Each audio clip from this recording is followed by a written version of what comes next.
Still hosting Fixer. We're having a silent disco. Oh, there we go. Okay, it just took a second. We're good. We're good. We're good. We're good. Good. I think that is probably the most pointless thing ever invented in the last 200 years. Silent disco. Silent discos are brilliant when you're on loads and loads of drugs. Yeah, that probably makes sense. Cool. Yeah, when you mean you're not wrong. It's just when you walk into a tent or a ginormous marquee and everyone's going for it and you haven't put your headphones on yet. It's like, this is weird. It's surreal. Mm. And then, because normally, like at least the silent discos that I've been to, they have 2 or 3 channels. So they have kind of 3 DJs playing separate things and you can switch between the channels. So you're listening to something and people are going completely nuts to something completely different, and it just doesn't work with what you're doing or what you're listening to at all. And like, again, that's really weird. Just an odd scene of all of these people dancing completely out of time to what you're listening to. I've never seen that. That sounds ridiculous. And just people just like humming, going every now and then. It's just, oh my god. So when they play in sort of like 80s ballads, you're listening to like drum and bass, and then the other channel's 80s ballads, and everyone's just sort of like, yeah. And you're like, what is going on? When we're all allowed to hang out together, we're allowed within a 30 centimeters of each other. We'll go and hang around with some sweaty people, listen to different music. No, because get infected via the ear canal. The headphones. Gross. Lovely. I say gross. Welcome then to Tanked Up, the podcast about video games and craft beer, which is probably what our conversations are now going to be focused around for a little bit of time. It's episode 215. I'm Ben. I'm here with Lucy. Hello. Hey. Hi. And Aadil. Hey. How are you both? I'm alright. Playing some games. Nice. Good. Making my mind up the world. Yeah. Had relaxing days. Yeah, pretty much. Watching The Sopranos and in between that playing some games. Awesome. Odd bits and bobs. Yeah. Nice. Nice. How about you, Aadil? Less Sopranos, less games,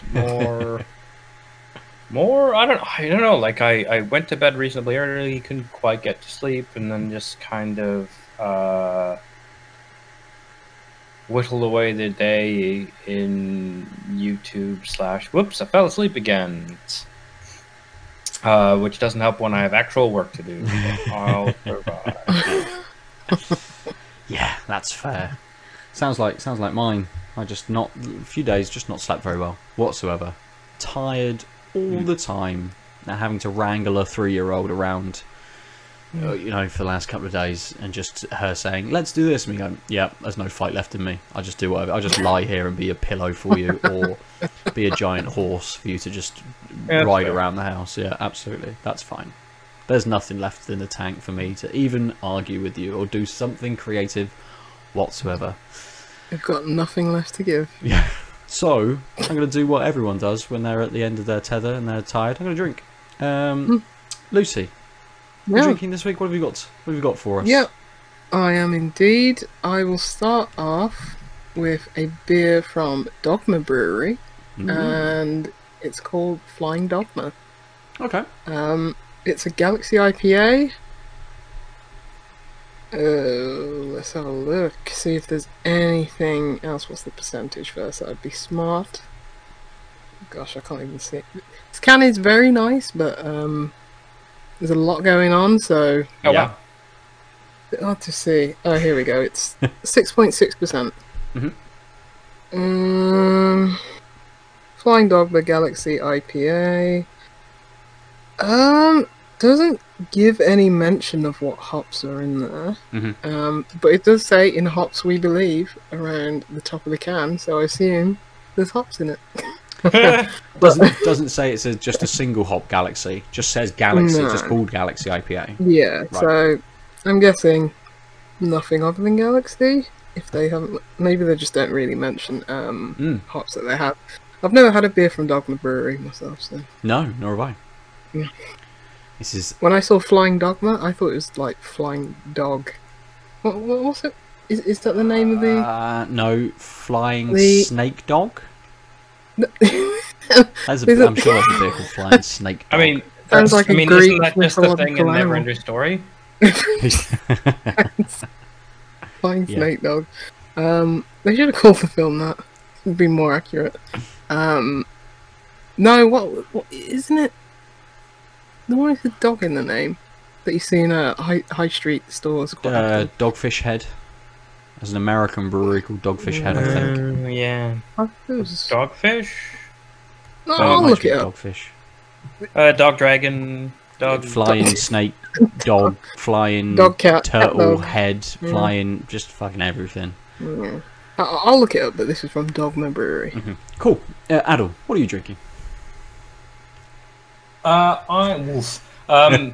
I It is I Flying don't know if Dog you've Brewery. heard of this, but Mikkeller has their People Like Us series. Yeah. That well, it's run by autists, supported by Mikkeller, and so there's a whole series of People Like Us beers, which are sort of supporting autistic causes. Thought that given the world is still on fire, it would be useful to highlight that. Nice. But also, I mean, I got several of these, but I chose this one. It's called Pepper Spray. Topical. I'm pretty sure when they made this, they didn't know how topical that particular name. So it is an IPA with black pepper in it. But boy, is it! Oof. Yeah. I sort of was like, either it's never going to be a better thing to bring up. I figured this week we could at least bring it up, and my God, this is a terrible thing for people to be using on people. It's rather than in like 3 weeks where it's like, right, yeah, so this beer is called Pepper Spray. Let's just pretend not. And it's like, well, this is not like we can pretend it's not happening, so fuck it. Also, it is a good cause beer, so it's not just a sort of meet me punch. Yes, so it's part of the Thank You Beer trilogy brewed by people like us at De Prof, Belgium, and it's got Citra, Mosaic, Acuanaut, Columbus hops, and barley malt is the malt, and it has black pepper in it. Nice. And it is 5.5% and comes in a 355 can. Cool. Nice. Ooh, 355 as well. Just get that little bit extra. It is Flying Dog Brewery, and you're right, Ben. They brew a beer called Snake Dog. I'm an idiot. That's what it was. That's where I'm getting confused. Not Flying Snake Dog. Flying Dog. Snake Dog. Right. Good. Because I'm sure I've had it on the podcast years ago. It's one of those that are stocked in Tesco. So. Well, speaking of supermarket beer, that's what I've got this week. Because I've just not done a beer order delivery. And I only just went to the supermarket today on a whim, because there was a couple of other things we needed, and I thought, well, I'll pick some beers up. I don't have anything in, but I'm going to start with Buxton Wild Boar IPA. Ooh. It is 5.7%, and it says a modern classic IPA, bulging with fruity, juicy North American hops, a smooth mouthfeel, moderate bitterness, and a gentle biscuity malt backbone. It doesn't give me any of those hops, just water, barley, oats, wheat, hops, and yeast as the ingredients on the side, and that is it. I have no idea whether this is going to be too cold, because I thrust them in the freezer when I got back from the supermarket about an hour ago. Took them out about 30 minutes ago and put them into the fridge, so we will see how this is. Lucy, we'll come back to you. Immediately popping the can, just got a really nice smell of like fruity, like melon, like soft, like melon aromas, and bit of bubblegum, bit of sweetness off the aroma. It's pretty clear. It's only a little hazy. Sort of looks like a lager at the moment.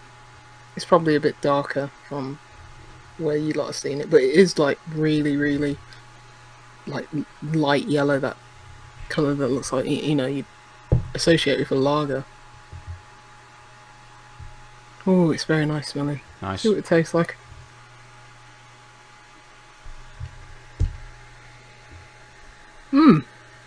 That's nice. Yeah, it's got like that soft melon taste as well. It's not overly fruity. It's not. I wouldn't, associate this with being a very fruity beer, but it definitely has that. Like, it sort of does like have that one note to it, not in a bad way, but in just the taste isn't developing too much. It's just like that's a nice hit of fruit at the start, and then you got a bit of bitterness at the end of the slight bit of maltiness. You're getting that like kind of bubblegum esteriness as well, which is nice. Not strange for an IPA, but not exactly what I would have seen. But have another go. Get it back. Yeah, that's really nice. Yeah, I'm definitely getting a bit more bitterness now at the start of the taste as well. And then it gives away to gives over to a bit of fruit, like soft melon. And then it has a bit of bitterness at the end. Quite carbonated still. You can still see the bubbles quite going, so it has a bit of crispness to it. Nice and refreshing, but that's pretty good. Nice. Pleased with that. Nice. Good. I really want to know if there's any more hops in it other than Galaxy. Yeah. But yeah, it's got a nice bit of pininess as well to go on along with that bitterness. It's just a really well balanced beer, to be fair. Really good. I'm trying to think if I've ever had a single hop Galaxy beer and what that tastes like, but nothing is coming to mind at all. Yeah. Whether it's I haven't or it just wasn't memorable enough for me to be able to recall. Yeah, it's not one of those that you see on its own. You usually see it coupled with like Citra or Mosaic. Yeah. And, like Citra is something that that can be a single hop for a beer, or Mosaic, as I said. But never actually. Well, I don't know. I'm sure we've drank a lot of beers, but I can't recall if I've ever seen single hop Galaxy. But maybe Colonel do one. Yeah, I feel my brain is saying I've definitely had one, but I mean I don't know what it was or what it tasted like in the catalog of hundreds of beers that I've had, let alone paid attention to. Yeah, that's it as well, isn't it? It's. I mean, how many beers can I actually remember how they taste? A handful, and it probably isn't until I taste something similar that the neurons fire and I remember something else, or maybe that the beer I've had before. But who knows? One day we'll find out, but not today. One day, but it's not one of those where the fruit is like, it's very tropical, or like, was it last week when I was saying it? It was very much orange pulp or something like that.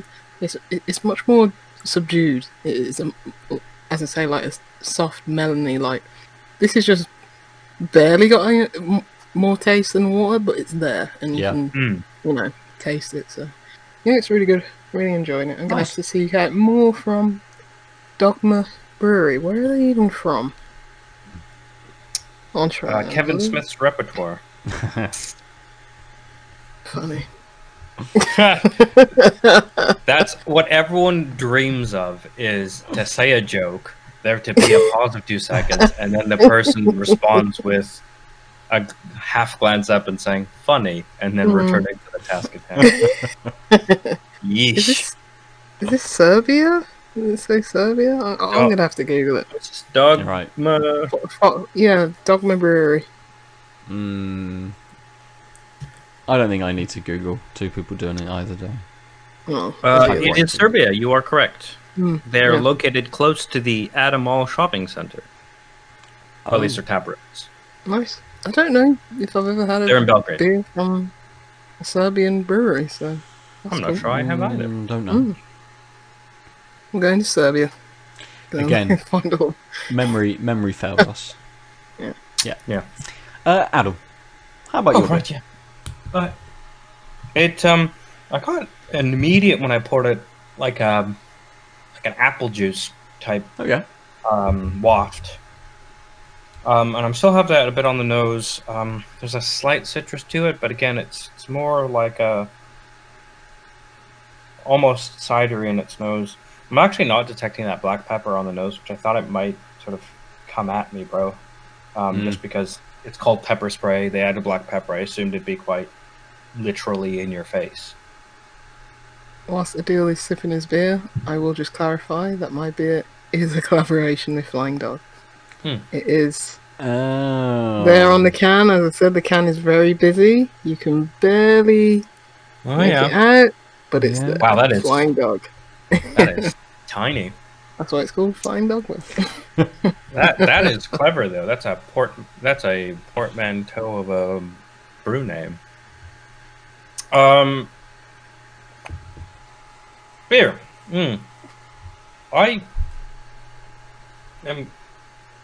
This is not what I expected. Okay. I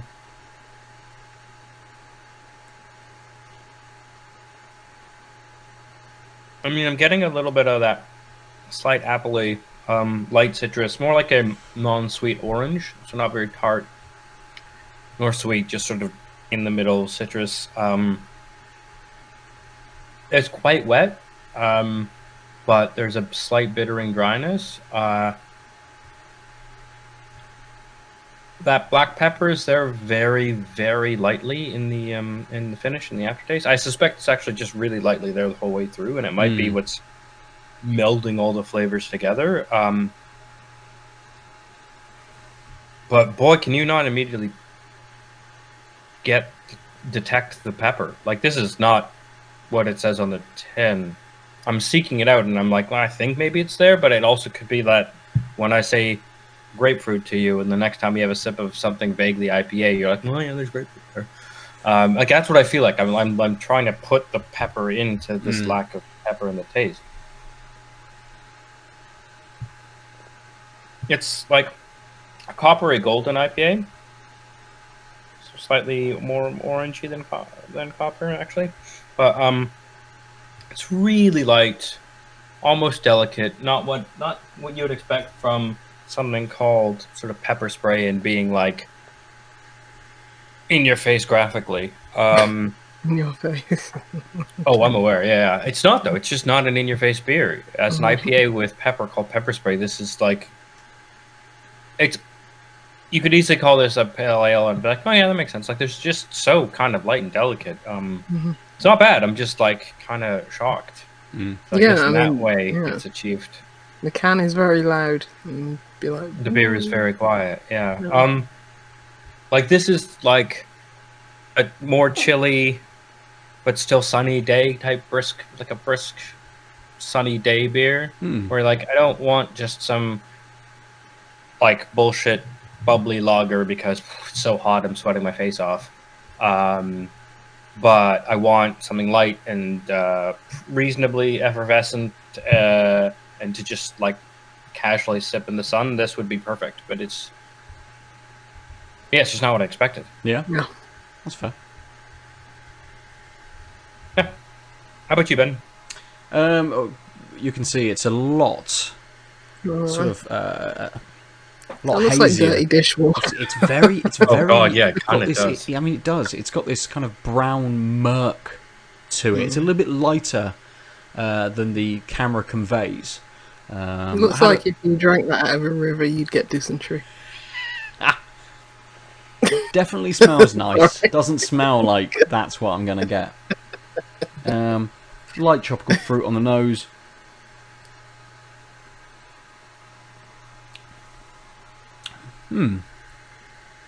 Okay. The Okay. it's You negotiating the beer.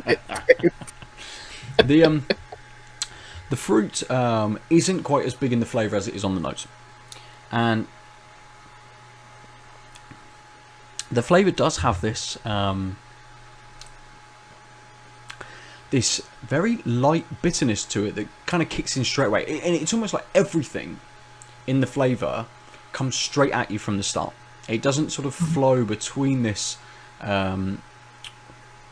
this tropical fruits into, you know, getting maybe a bit more of the malty backbone into that bitterness. Everything is there from the start, and that actually works quite well because all of those flavors work together. So there is a little bit of tropical fruit. It's hard to pick that out because you are already getting that slightly biscuity, malty note in there as well, which is kind of, as the beer looks, kind of muddying the flavour of the fruits a little bit. But that bitterness comes in straight away. There's that maltiness. Fruits are there, very light fruits. Again, really, it is hard to pick those out. It's kind of doesn't quite edge on citrus. It's not quite sort of tropical stone fruits. I'm not getting a huge amount of sweetness from it. Okay. It's just very kind of very solid almost. It's like you know, everything. It's just a big solid block of flavour, which is no nuance. Yeah. Nothing coming and going. Which is kind of here. Yeah, it's here and now it's gone. Doesn't linger very much. Doesn't stick around. That bitterness does.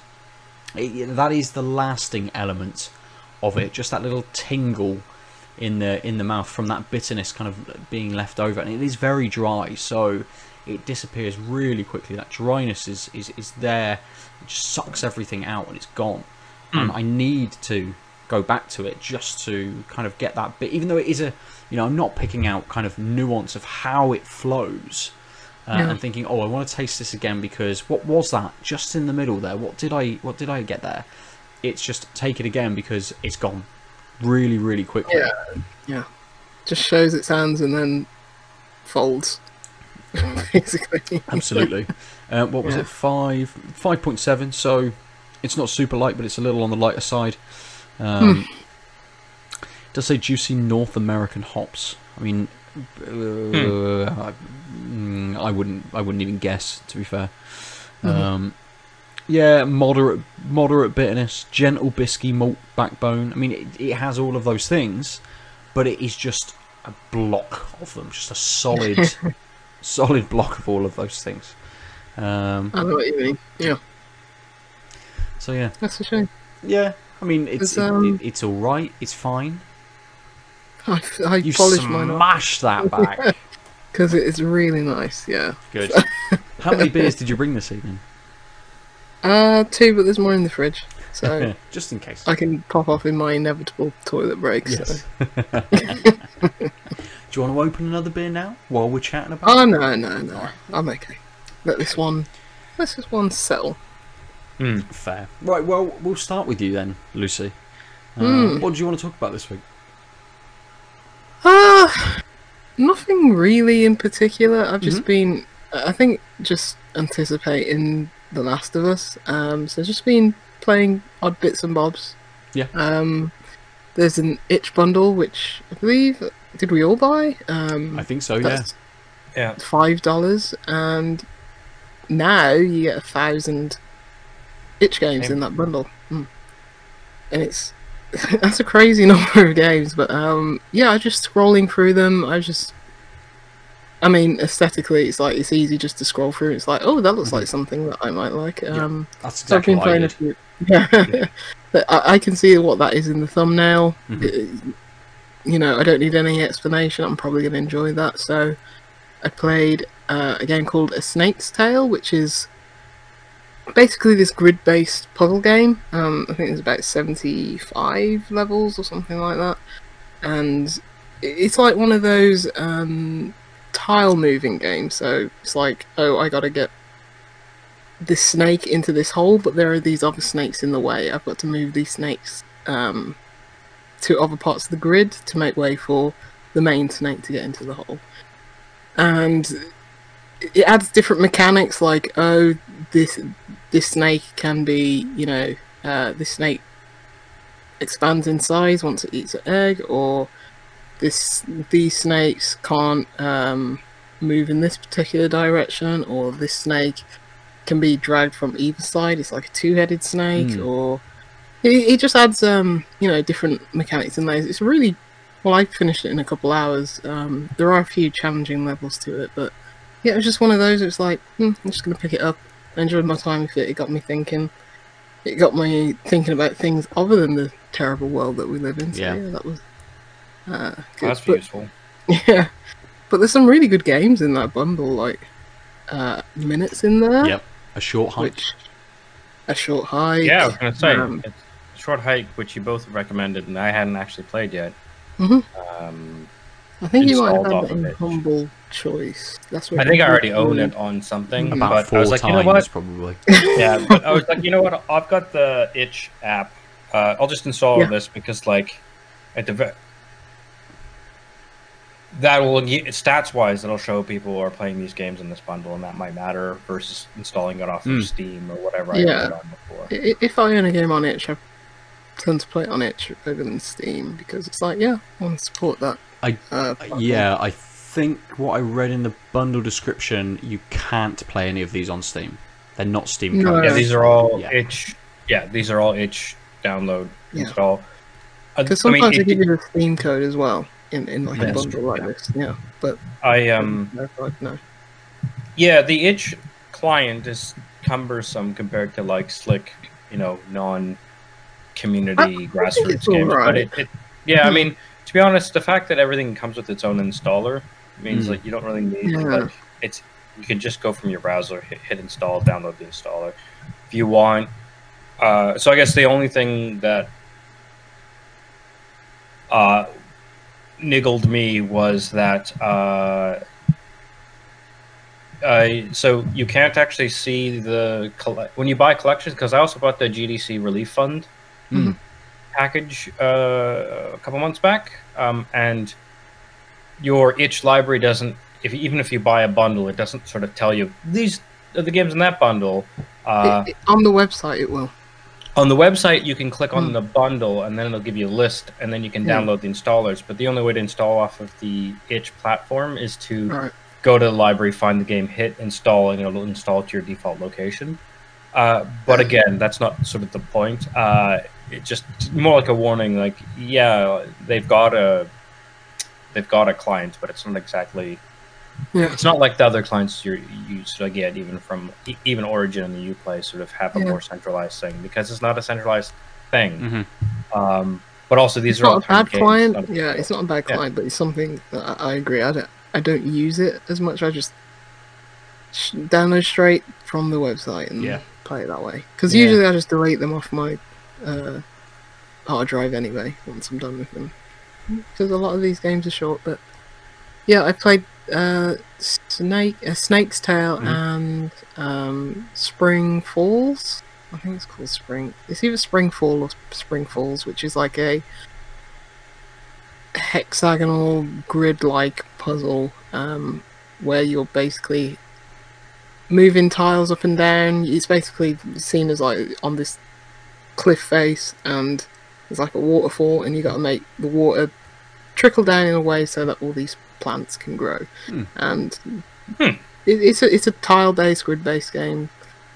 It took me probably the same amount of time as Snake's Tale, probably 2 hours. There's 60 levels in total. Just another cool puzzle game that I had on my wish list on iPhone. It's like, it's there now. Played it, saved myself a few pounds.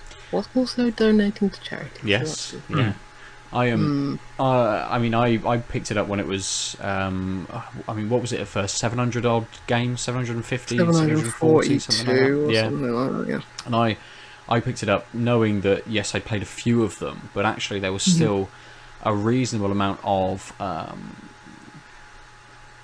quality indie titles in there, mixed in with such a broad range of smaller experiences. Like it's insane the different like genres it hits, and it's kind of, I don't know, you saying the two games you played, Lucy, were puzzle games, but and we said there's Minute on there as well, and a short hike. There's loads of different experiences. And I think you mentioned that a new life had been added as well.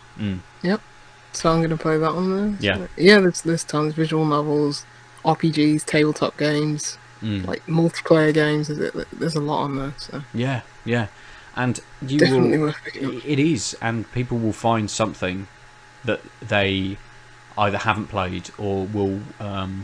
There is something on there for everyone, essentially, for such a low price point I know, it's crazy. as well. It's And I think- ridiculous. Yeah, they've surpassed $2 million in sales, $2 million in sales, Nice. which is good. I think they're upping that to like 5 million. So yeah, and Cycle, is it 23? Oh yes, Pillbug's game, Yeah, Cycle 28, yeah. 28, yeah. Let's get the number right. And their Cycle. Sean's previous game, which I think is called Intelligent Design as well. So both of their games are on there, yeah. Yeah, I mean, the big thing is, I think when they hit their 2 million goal, they found it was like 750 games, and they found 250 more people willing to throw in. So you just you spent your $5, you got your 750 games, and suddenly you got 250 more. I mean, I think I paid 10 Canadian or US dollars, whatever. I just was like the default was more than the minimum, and I was like, yeah, fuck it. Yeah, I did the same. I don't see a reason to not do this. I feel bad because I notched mine down to 5. I mean, it works out like it was 10 US dollars was the default, which I think works out at like £8.50 or something like that. And the exchange rate just. But I think the thing is, crazy, Lucy, like a bundle which is supporting and going to charity, and the money is helping to fund kind of the current causes going on at the moment. The bigger games on that list, Lucy, you have probably purchased already. Yeah, that's true. Like, because the games that I recognise are the games that I've played, so or wanted to play. So yeah, there's quite a lot that I have played, like you say, Minute, A Short Hike, and stuff like that. So, but it's like, yeah, there's, even if I'm playing A New Life, that's what, £2 on Steam, something like that. I've saved myself £2. Yeah, so, absolutely. And there's a lot. What will be interesting? So we are going to have Dave and Sean from Pillbug on in the next few weeks because their new game is coming out soon. So that might be an interesting question to pose to them about kind of how they got involved with putting their games on. Yeah, I'm glad you mentioned that because I was just curious. It was like, I wonder who did they just send out like a blanket email to every creator and just say, "Do you want to be part of this?" And they, it's literally yes/no, or and their game just gets added. So yeah, that'll be interesting to find out that. Absolutely. Write it down as one of the questions because I will forget otherwise. But other than that, so I'm going to work my way through that library, that massive library. I'm not going to play them all, obviously, but play a few. Other than that, I played and finished a game called Rakuen. Rakuen. I don't really want to talk about it because I went in completely blind. People just lauded this game. They said, that I hear it mentioned in like same notes of like the likes of Undertale. Probably because it's like one creator called Laura Shigihara. She did most of the work, the music, the art, the writing and stuff like that. I didn't know much about this game. It's sort of kind of like a 16-bit top-down. It looks like one of the Pokemon games, whatever came after Yellow, I don't know. Whenever it moved into like 16-bit when there were colours. Yeah, when there were more colours other than like 16. And you could like confuse it for like some RPG maker, some very cheap, just like something that you just randomly find on Steam and someone just threw out there. But it's got layers, man. That game's got a lot of layers. As I say, just look at the Steam page. I paid £3 for it when it was on sale, and just like I've heard people talk about this game, very well, and deservedly so. It's really emotional but fun and light-hearted game, and they've even made an anime. Oh wow! Out of it, like oh cool. I watched it. it like this like 3D graphics like kind of animated like game to it, but not game series. The second episode came out recently, so I only watched the first one, but it's pretty good how well that art style and that the concept of the game kind of works in like a children's cartoon. But yeah, probably going blind. I'm not going to say much more about it, but yeah, it's a really special game. Nice. And I teared up at the end. It's very. Yeah, I should have known where it's going. It's a bit obvious, but it's just like I don't know. Still what got you. Kind of. I mean, Yeah, it's like narratives I don't just require surprise, right? Yeah, but it's like this is really obvious, and it's like this is really obvious where there is layers to it. So it's like, okay, peel one layer off. It's like, oh, I see what's underneath the surface. I should have then made the educational leap to be like, oh, this is where it's going, because it's pretty obvious at the end of the day. Maybe I just didn't want to. I'll be like, no, this is a happy game. It's going to be happy for the whole game, and there's no deeper message to this. I'm just running around in some fantastical world, but yeah. I did have a quick look at the Steam store page a few days ago when you mentioned it, and this is from a few years ago, isn't it? 2017, something like that? Yeah, something like that, yeah.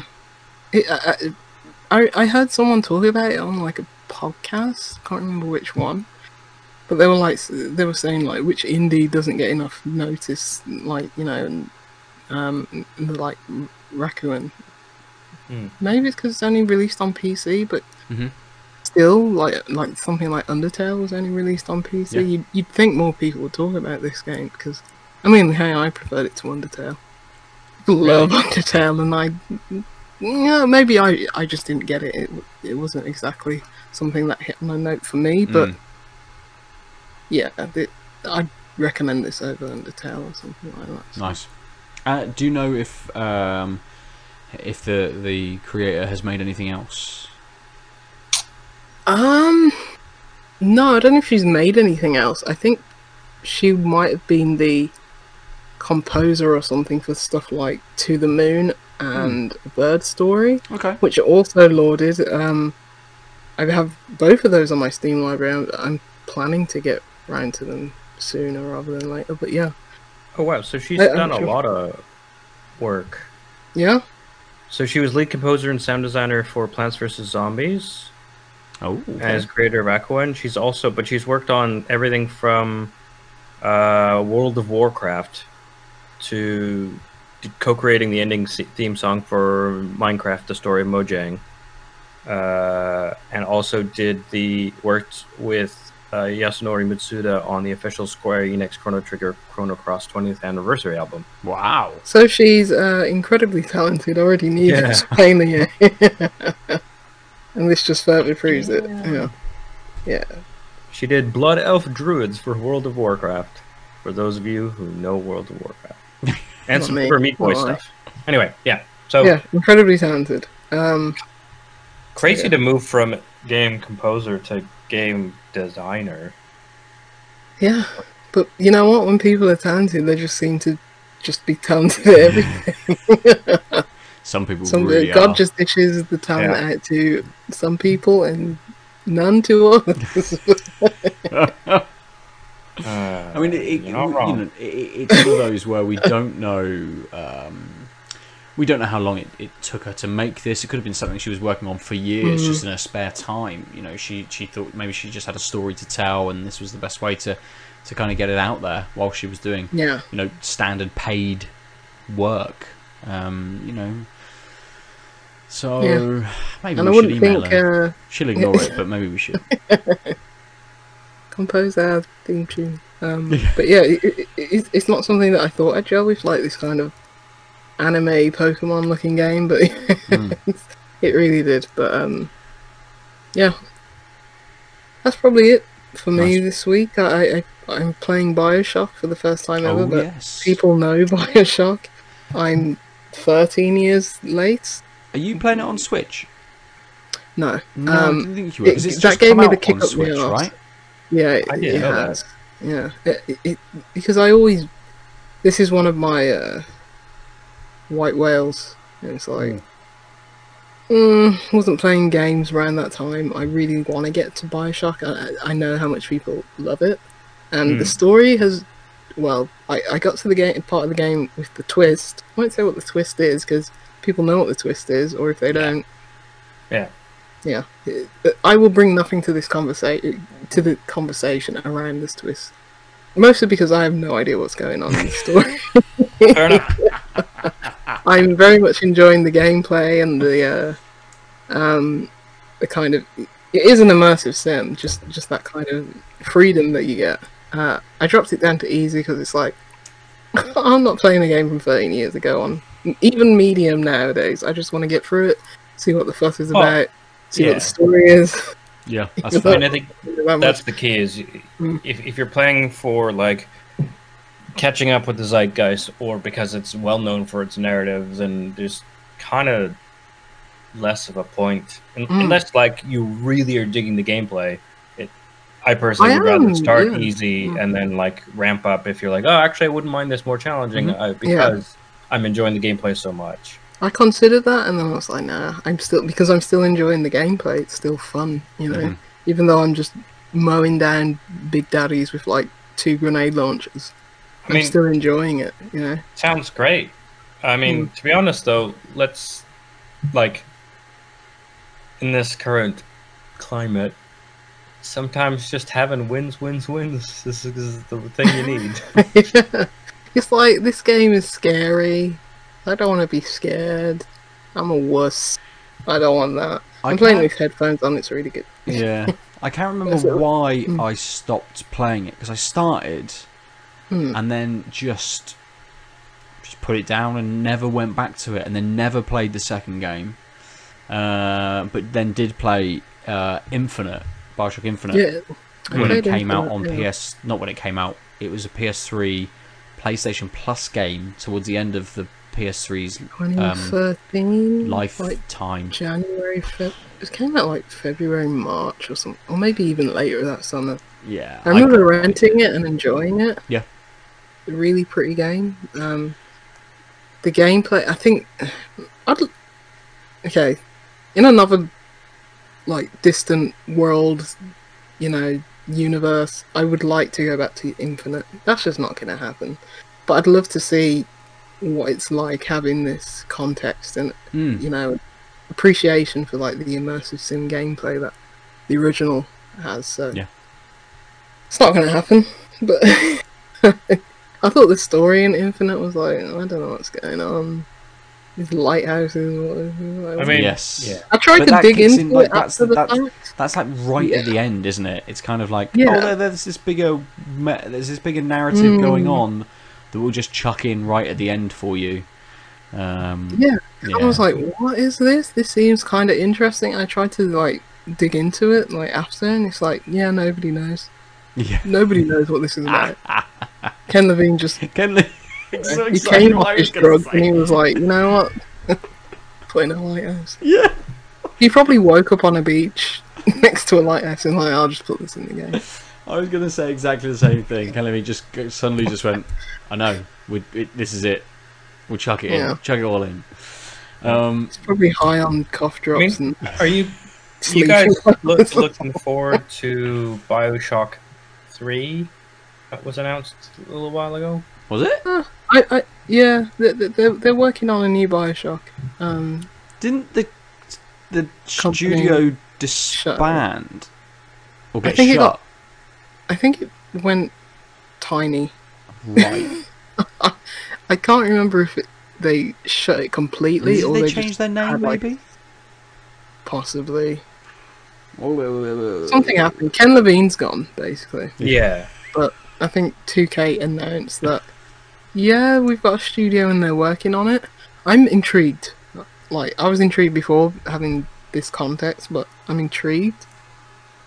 I don't know, like, not exactly excited. I think I'm more intrigued as to what the gameplay would be.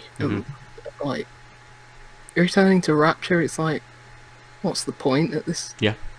You kind of want them to explore somewhere new, don't you? You want to to get a little bit more of that bigger narrative going on, and maybe the idea that yes, this is this kind of hub area, and you can jump between all of these different places. So maybe you do go to Rapture, but it's only for a very short period. Maybe go to Columbia. Is that what it's called in Infinite? Yeah, Columbia. Yeah. But then actually the main crux of what's going on is set in a new setting, a new city or area or wherever they want to kind of go. But you're able to be a bit more maybe Metroidvania with it, and you then suddenly need to go somewhere else to get something. You have to go somewhere else to get something. Tie in loads of different bits from those previous games. I know some of the DLC for these games people have said is the best part of these games. So there's a lot for them to build on and use to make something new, but have a very fleshed out world to back everything up. So yeah, I didn't know they were making another one, but super interested. And I think if they if suddenly that comes to fruition and they say it's coming out at this time, I've still got, I think they gave away the collection, which was the first 2 games plus some of the DLCs on PS Plus, which I picked up last year maybe. So again, I've got that in the library to go back to. But again, I can't remember why I bounced off the first Bioshock. But I've never felt like, even after Infinite, I've never felt like going back to it. So yeah, it's Infinite is probably not the best advert for the series. Like I'm saying this is very uneducated about it to a certain extent. But yeah, the first game, it still holds up.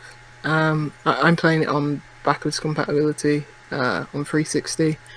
Textures are a bit muddy, and but it's like everything in terms of its gameplay and its systems, its layers and layers and layers upon systems, that never feels overwhelming or excessive. It absolutely holds up. Nice. So yeah, I'd look for, if they can make the next one and it's an immersive sim and it's like really good. Like I should really go back to Dishonored 2 and try that. Because I played that start of that game, and it seems, well, everyone lauded it when it came out. It didn't sell well, unfortunately. But yeah, after playing like Prey and seeing the potential of what something like that could be, Prey was just a bit too rough around the edges. In terms of its storytelling, and the systems made sense. It was just the combat wasn't that great. But if you can make something like Prey and make it like great, it was so close to greatness, then yeah, I'll look forward to that. I'm intrigued. Nice. Yeah, you should go back to Dishonored 2. It is very, very good. Yeah, I'll probably drop it down to easy. Yeah.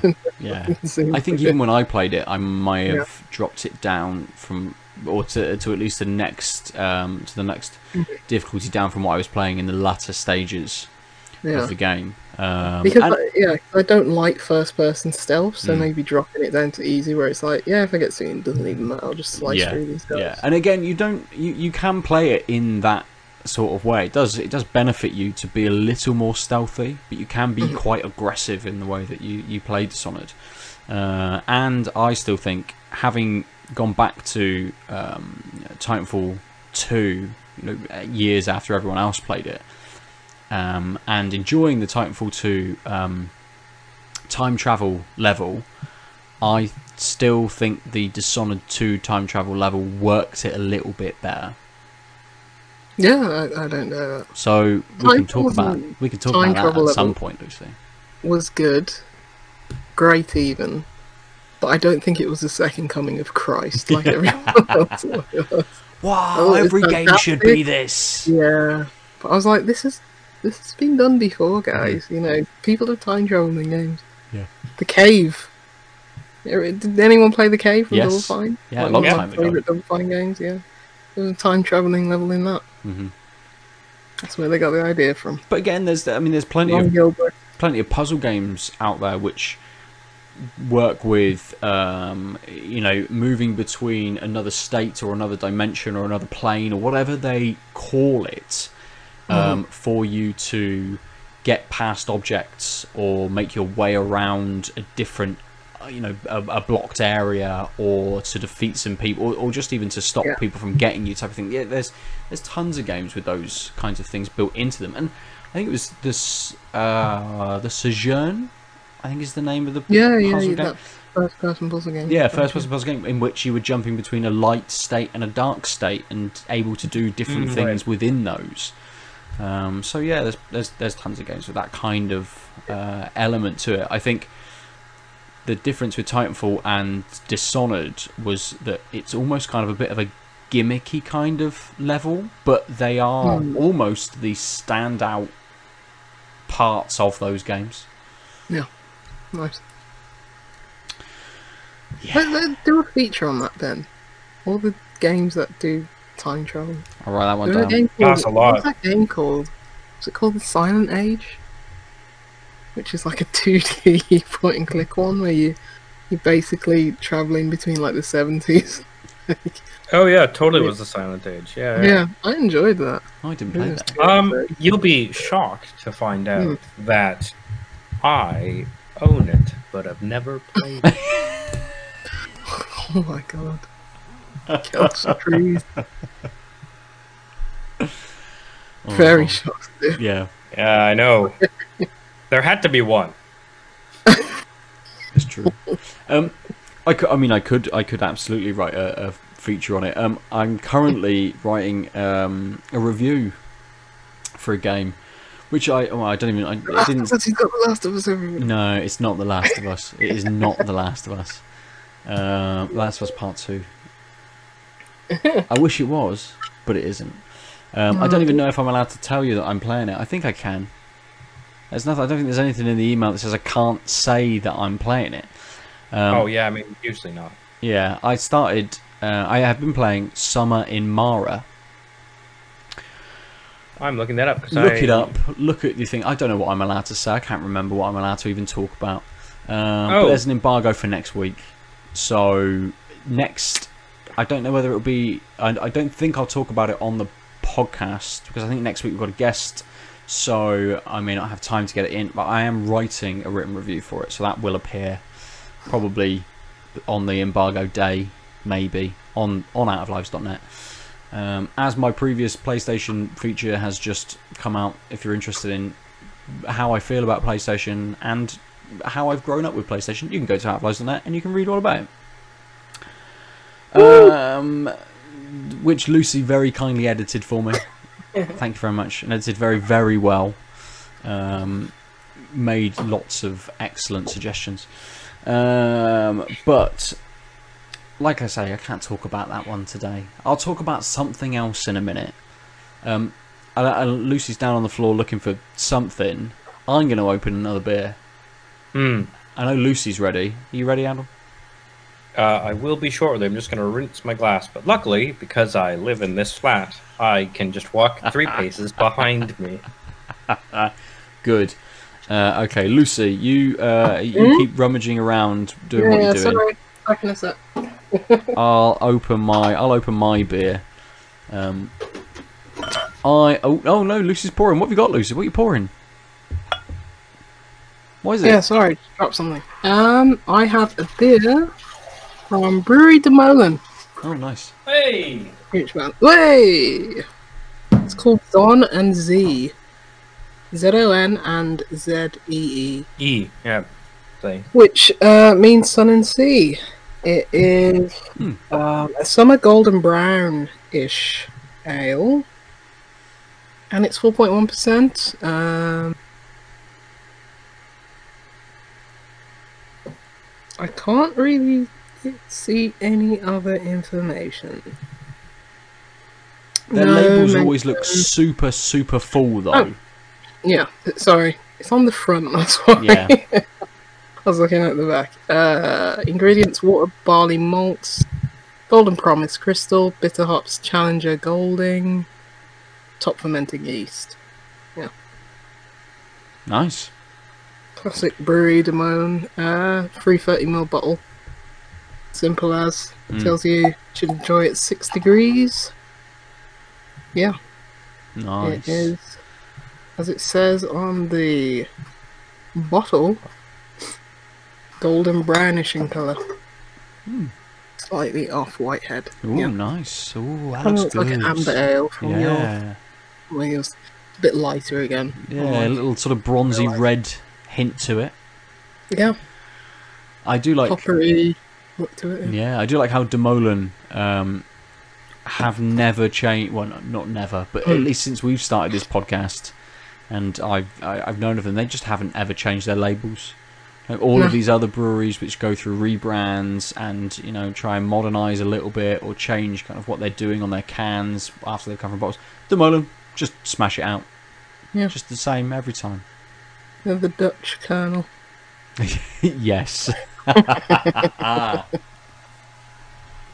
That's a very good comparison. Aadil, what are you drinking? Beer.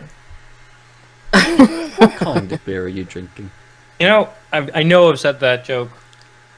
I think I even used it last week, but 215 times. I think you used it earlier this episode, mate. Probably. I can't even remember. It's never going to get old. But in honor of Bristol's Black Lives Matter toppling of the Colston statue, symbolic of the slave trade history in Bristol, I thought I would use a local beer. Nice. I tottered down the road and picked up one I don't think we've talked about, which is the Arbor Space Hardware. Oh, yeah. So it's from Arbor. It's super heavily hopped New England IPA brewed with Aquanaut, Galaxy, Mosaic, and Simcoe hops. It is 6.6%, and it is a full pint in a can, and it's this lovely blue color. Yeah. So it's a New England IPA. It's got 4 hops. Should be interesting, and I really like what Arbor does. So looking forward to this one. I mean, in all honesty, I've had this particular beer before, but I haven't had it on the podcast. Yeah.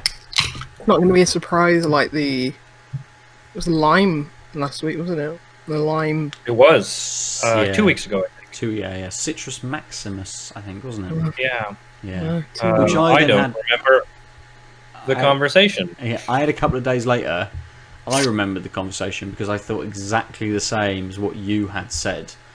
Like, yeah, super light, very citrusy, but not much else.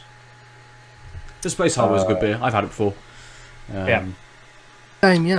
I have done. Thankfully, I started the pour off camera and was like, "Oh shoot, maybe I should shift and pour it on camera." And then the shifting caused some trouble. So feel free to take your time while I wait for this to calm down. It's like a very tasty beer, though. Oh yeah, I mean that's a like- nice solid head. nice It'll take a picture. bit. Yeah. Yeah. I've tied in quite well this week. Only in colour, with another super blue can. Oh hey. This is the Thornbridge and Firestone Walker collaboration, Pondera, a West Coast IPA, 6.7%. It's got a cool bear on one side fighting a lion. Who would win, a lion or a bear? Is it a male lion or a female lion? It looks like a male lion. He's gonna lose. Those things are fucking late. Bear. Bear all the way. This says Pondera is the result of an exciting collaboration with the highly respected Firestone Walker. Expect a fantastically drinkable West Coast IPA with a refreshing bitterness and flavours of kiwi, passion fruit and guava. It has Idaho 7, Mosaic, Cashmere, Eldorado and Simcoe in it. I guess this little I means it looks like gold. The mouth probably means it tastes like mango and grapefruit. The nose suggests tropical fruit and pine. And the knife, fork and spoon, I guess, is a dish pairing, which they just got chicken wings. I mean, chicken wings go with anything. Yeah. I don't know what you can't pair with chicken wings, really. Chicken feet. Right. You could have a chicken appendage platter. I mean, have you had chicken feet? They're really... No, I've not had chicken feet. They don't contrast well, I guess is the point I was trying to make. There's not a lot of meat on them.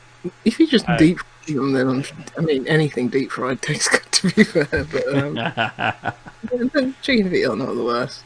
I like chicken hearts. I really like chicken hearts. Ooh, I've not had that. It's like liver, but good. Liver's alright. It's okay. But it's less irony, you know. I think I show my whiteness in that statement, don't I? Liver's good. No. No, I mean other. Liver's eaten in non-white places. It's like offal. Yeah, I'll eat offal. It's fine. Don't worry about it. It's called awful. You know what you're getting. It's on the label. It's not going to be good. It's awful. Not all offal's awful. Awful. Yeah. Yeah. Lucy, let's get back to beers. Lucy, how's your beer? I want chicken nuts now. It's. I've already tasted it.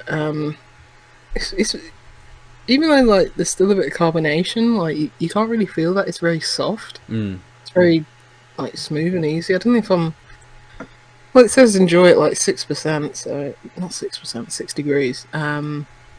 So yeah, it's not too warm at the moment, but I don't know. There's not much to it. Okay. It's got its maltiness, but it's very light and soft. It's very subdued in its flavor. A bit watery. In terms of what I'm getting from the flavor, it's not much, to be honest. It's a bit of sweetness, a bit of maltiness, but yeah, not much else. A bit of I don't know if tinniness is the right word, like slightly metallic taste to it. Yeah. It's not bad, but it's nothing to there. write out. Yeah, it's there. Yeah. I always find that when you get that metallic taste, that it doesn't affect everything else. It just lingers, just happens to be there, kind of. Yeah, it's like if someone like melted down some like Haribos and just like heated it up and then cooled it down, and just, there it is. It's like it's got like some sweetness, but yeah, there's not much to it. Yeah. Yeah. Not the high heights I'd expect from De Molen, but okay. Maybe I'm drinking it at the wrong temperature. I think a bit more carbonation, a bit more fizz to it would help it. It just feels very flat. Okay. Unfortunately. Yeah. That's a shame. That is it's a shame. 24 EBU, so it's quite light on the bitterness side. Not really getting any bitterness, so yeah. Fair enough. Aadil. Arbor. It is haze.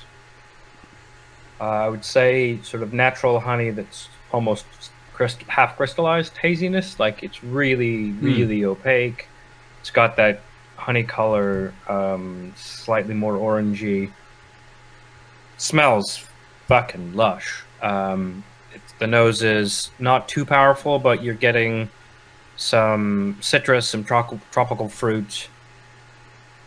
A little bit of that is slightly sour smelling. Slightly. There's something else in that nose that I can't quite pinpoint. But anyway.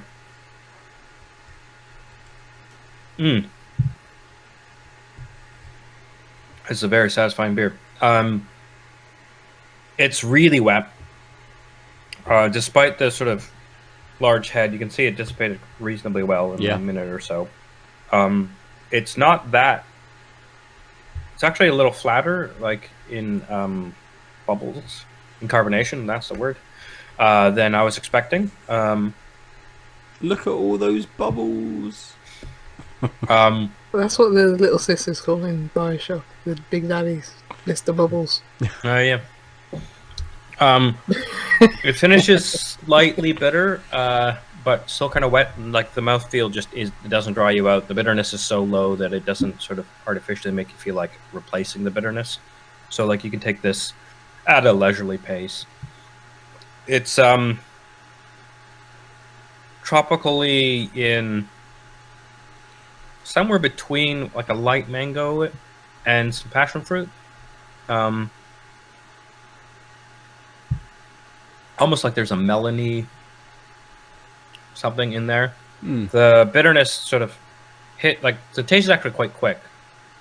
Within 10 seconds, you're in the, within 5 seconds, you're in the finish, and the finish kind of tapers reasonably quick as well, and then sort of lasts with this light bitterness. I was expecting, given from the nose, a bit more citrus. And it's there right at the beginning. You get this sort of almost like orange zest hit, Mm-hmm. and then comes tropical fruits pretty quickly with that light bitterness, and then everything fades, and then the bitterness sort of sits there.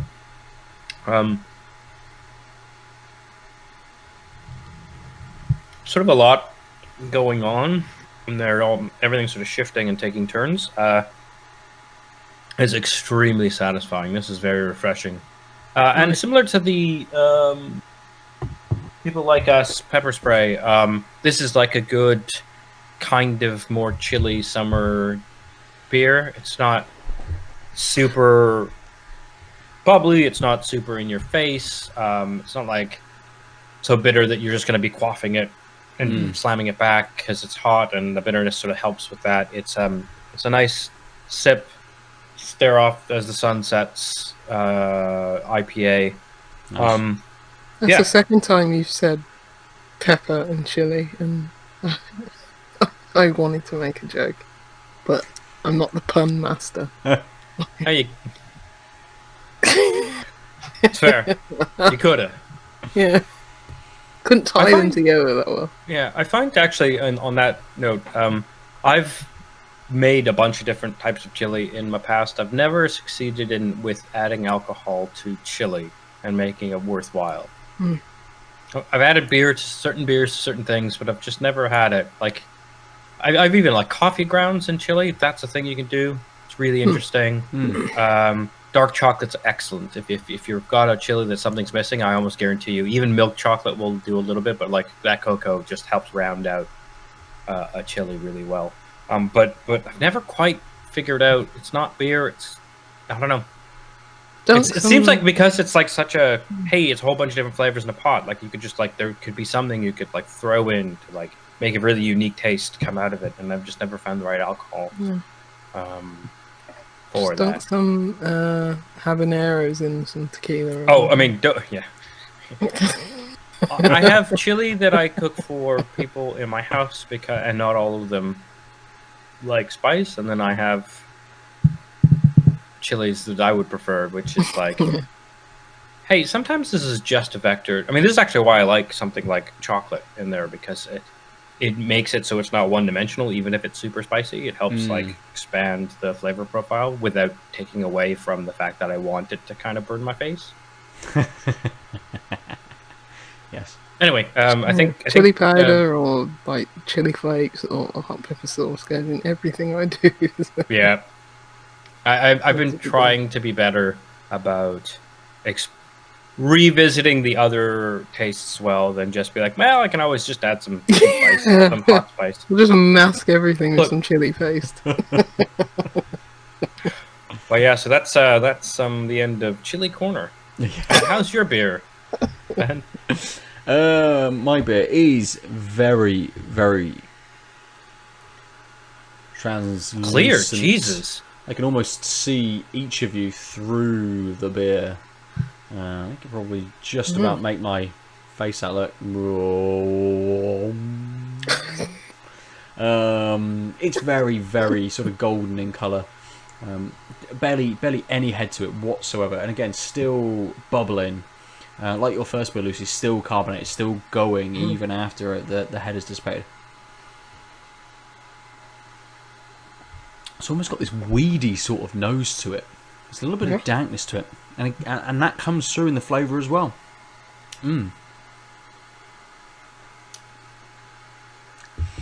So this starts out very, very crisp. As soon as you drink it, you're like, oh, that's a nice sort of crisp hit to start with. A little bit of fruit on there.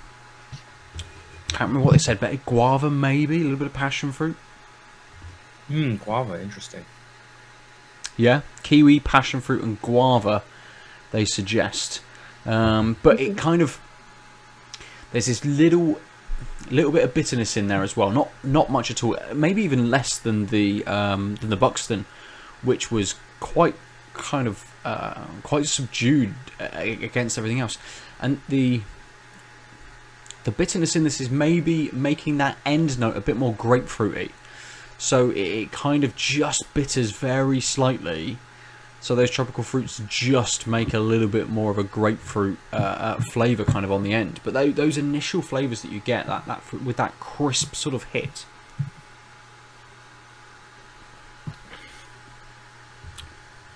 And it does, and it kind of those fruits, that definitely a little bit of passion fruit, definitely hits you, and then fades very, very nicely into that slightly more bitter grapefruit flavour to it. And it is dry, it is a dry beer, but that finish lingers quite nicely. So it's maybe got a little bit of the De Molen about it too, a little bit of a tinny, a little bit of a metallic kind of note to it as well, just underlying everything in there. Maybe that's kind of what's giving it that initial sort of crisp kind of hit at the start. You're kind of hit by that metallic taste, which goes, you know, just lifts you very. I was going to say, I don't think there's another word that comes after very there. Just lifts you, and then everything else just follows and lowers and fades very nicely from that initial big crisp sort of hit. Good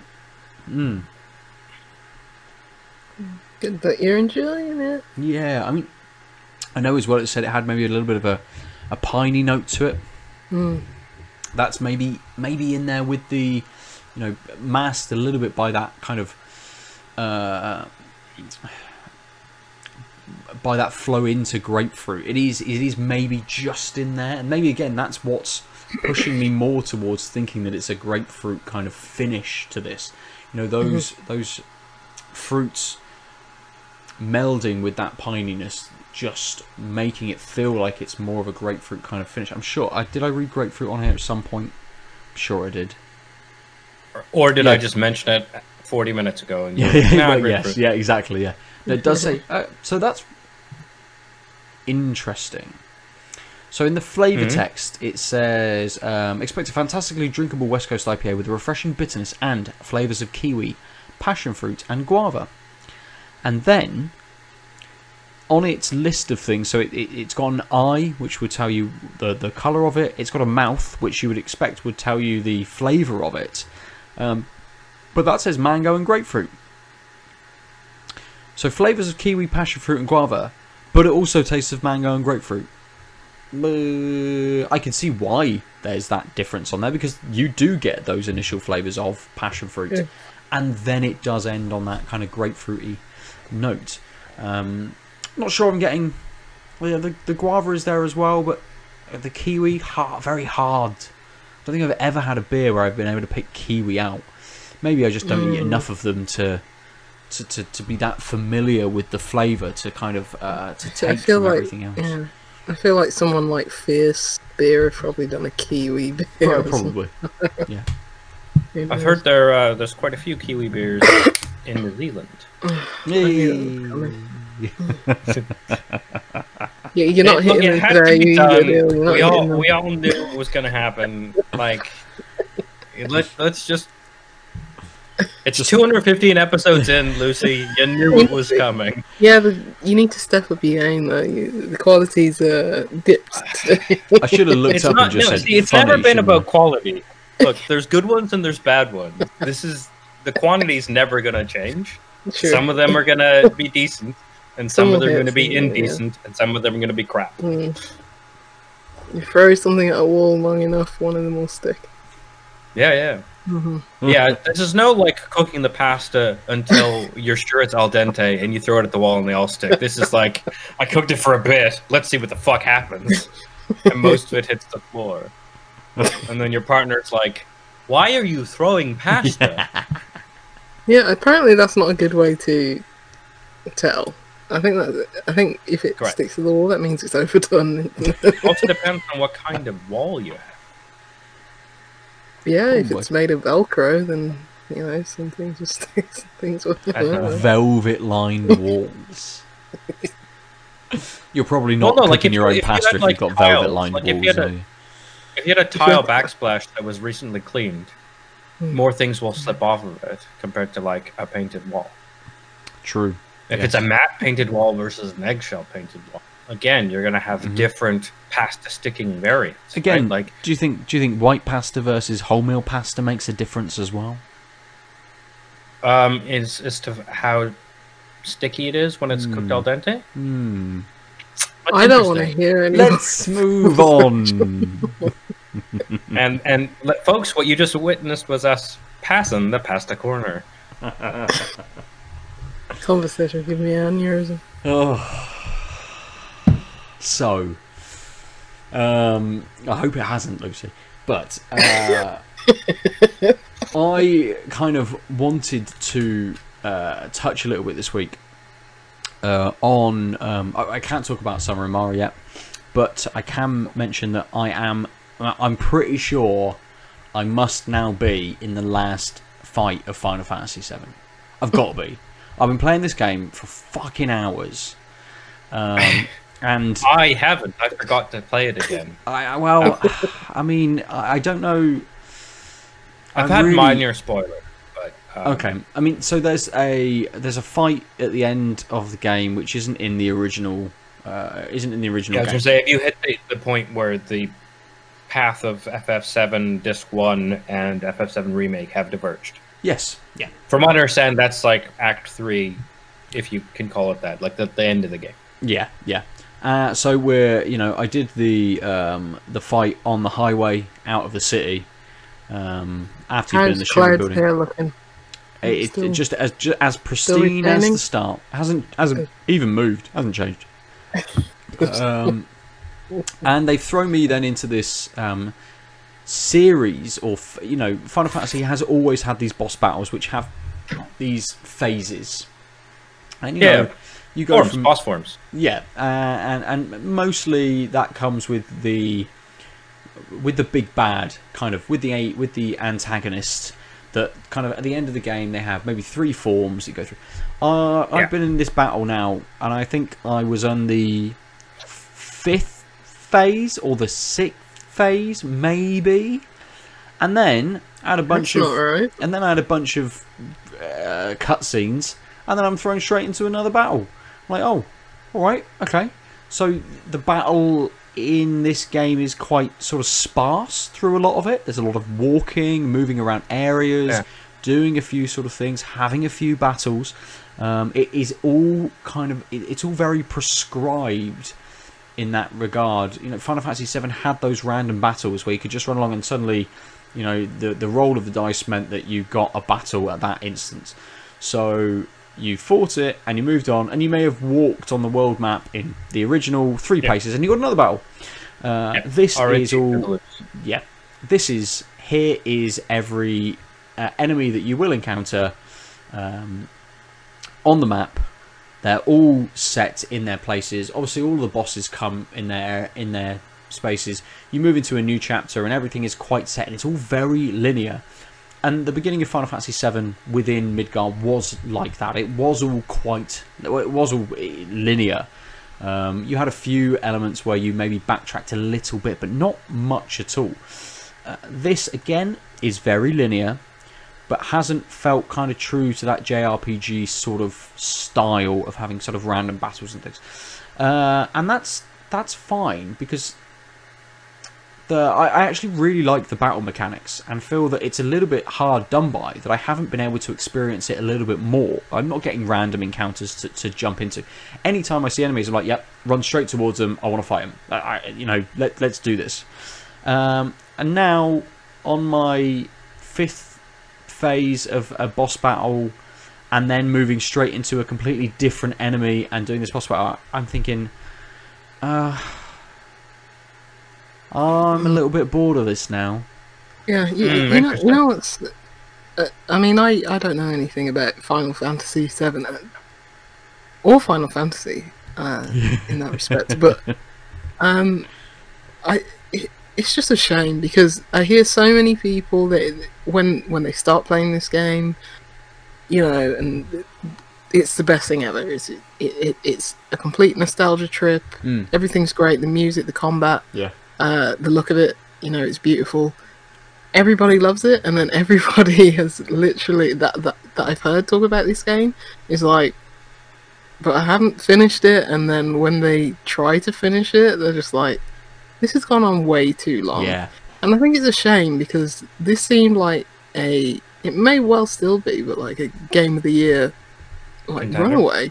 And Especially everybody this year. seems to have, and everybody seems to have like absolutely cool on it because of how long the tail is. And I'm just thinking, what focus testing meeting is there still this one guy saying, oh, it's not 50 hours long, therefore it's bad. I want Especially this game to be longer. Yeah. Yeah, because you know that's a consideration for like publishers. Like, this game this is a JRPG. People expect JRPGs to be 2,000 hours long. We need to make it longer, even though it's episodic. You're expecting more later. Yeah. Who's that? Who are these people in these focus testing places saying, I want it longer? And who are those people in management saying, oh yeah, we need to make it longer. Let's just stretch this out. Why not have a good game in 20 hours, you know? The management people almost can guarantee you is, hey, this does well, and we're selling the 50 hours for full price, and we're only going through half of a disc of topic. I know there's this surprise twist where it's not just the remake, so what remake means is all interesting. But like, I'm assuming they're going to do some plot tracking across the general storyline. In which case, actually, this is looking like six $60 games. Comparing, and so I think that's probably part of the equation. But and if then you it's made like it $60 and had cut it down by like, what's this end portion? Maybe 3 hours or 2 hours or something like that. I honestly think it's because they were unsure whether this gambit would work, and it needed to feel like the end of a game. Yeah, like that sort of stupid, short-sighted. Like, even though we're definitely setting up for a sequel, and like if you did any sort of rational thinking, like, this is not going to collapse. We're going to get enough money where part 2 will happen, and it might be totally different. We might have to rethink what part 2 is and how much game we cover because it's not as successful. It's not like part 2 isn't happening, so you can bank on that because it's such a big game that it'll sell well enough that part 2 is guaranteed, in which case you don't have to make it feel like this was this epic end of the, like, you can't fake end of the story while making a periodic thing, like an episodic thing. It's just, but I guarantee you that's why the end is so packed, because it has to feel like a full game, otherwise they'll get angry at it. When actually, but the people who are getting stretching angry, out is what sucks. People can get angry regardless. People got angry over the story. People probably got angry how big some anime girls' tits are. So people get angry regardless. Like, jeez. Anyway. Building on that, I remember Nomura made some. The director Tetsuya Nomura made some comments. I was trying to find those, which I haven't yet. I'm sure he made some comments about making the next episode a shorter experience to try and get it out a little bit quicker. You know, to build on this and actually. But then you've already built up expectations. You have, yes. Yeah. And I mean, I would really hope that if they go from saying, you know, their roadmap was 3 games, say, or three episodes to make up the full Final Fantasy VII experience, that maybe they then went to 6, and, you know, obviously this first one they can do nothing about. It's a 40-hour or 45-hour experience. That maybe the next one's only 15 hours, comes out at a lower price point. It comes out in 2 years' time or a year's time, you know, a really sort of swift turn. They've got loads of assets to be able to build on. They can work it in and go, well, the next bit we'll do is the little Costa del Sol beach town that they go to. We're going to do Golden Saucer. We're going to hit these notes before the world really expands. You know, before you, whilst you're running around on foot in the original, before you get that, you know, before you get the airship, and you can just go wherever you want. So I can see maybe how they would Oh damn! how So they would map game's that. like really the start of Final Fantasy. It really, Oh yeah, yeah, it really it's is like absolutely. it's not even half of the first disc. Yeah. If it was tracking, if it didn't have this change, you'd be like, "What the absolute fuck?" That's brutal. Maybe they're just gonna do like a 2-hour walking simulator of the rest of the game. Maybe. Oh, here we Yes, go. yeah. Games Radar. A month ago in April. So, no, a month ago. Was it April that it said? Yeah, 28th of April. Final Fantasy VII Remake director hopes to release the follow-up ASAP. So, I mean, I think we'll get a tease for it at Sony's thing. I think we will. Well, I think they've probably, play tested this and gone, right, we're at this point now. Yes, we want some kind of finality to this episode. Rather than them, you have the fight on the highway and then just finishing and saying, there's the end, we haven't done any more. That's it. They've thrown in this extra battle. Sephiroth has appeared a lot earlier than he does in kind of the original game, and it's kind of been pestering you for the later chapters and stuff. He's much more involved with Cloud from an early point in this game.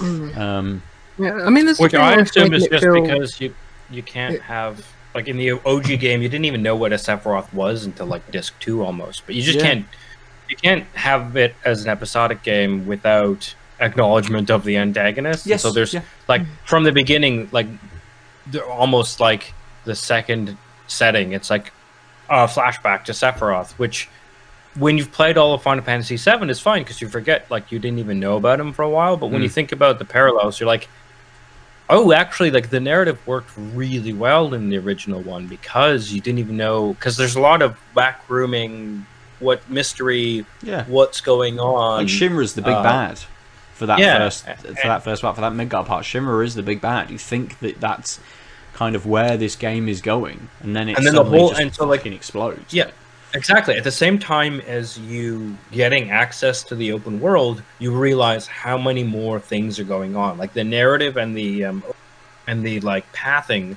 are so well done in that original game, and in this they have to trade that lovely like marriage because it's, well, we gotta, like, actually as soon as you acknowledge you have to talk about Sephiroth within disc 1, you're like, might as well talk about him from the beginning and make it clear that this is where we're going. Well, and then also it sets up this later and in the original game it's kind of great because suddenly you realize that Sephiroth is this big bad, and you kind of almost like follow him around the world. So you're trying to kind of catch up with him constantly and going to all of these different places, and there's always those kind of notes about who may have seen him, and we saw this guy with a big sword, sure, he was here at some point, and you're like, right, great, he was here, and we can move on to the next place, and we kind of track him around because he is involved in kind of what's happening. We're trying to help Aerith out in understanding kind of like who she is and stuff, and then there's all these other cast of characters who you have these other kind of points to sort of hit with, and this is like, no, here he is now. He's already involved. It kind of tries to make it appear that he is there, but then it kind of comes in with the whole, not to spoil Final Fantasy the original too much, but the I think we're fine. And I really thought kind of like they were going to make that fight you have with Genova in the Shinra lab kind of like not the culmination of everything, but the kind of the big bad, the boss of this. And then the latter part, or the couple of bits after that, were going to be maybe some easier kind of elements just to get you out of the city. But then to just ramp back in with this other boss, or these bosses, and this kind of chain, this phase of kind of what happens, was just sort of like, well, I thought I was done. I was kind of happy to be done. Yeah. And I've just got to do this now. And it wasn't even just that. I don't know what happened from Kim and E, but someone turned it off. Whilst I was in the middle of this, I was in like the second or third phase of this final battle, and someone turned it off, and turned it either fully off or the game had an update and just decided to turn itself off and put the update in, but I had to start again, which just pushed me over that little bit more.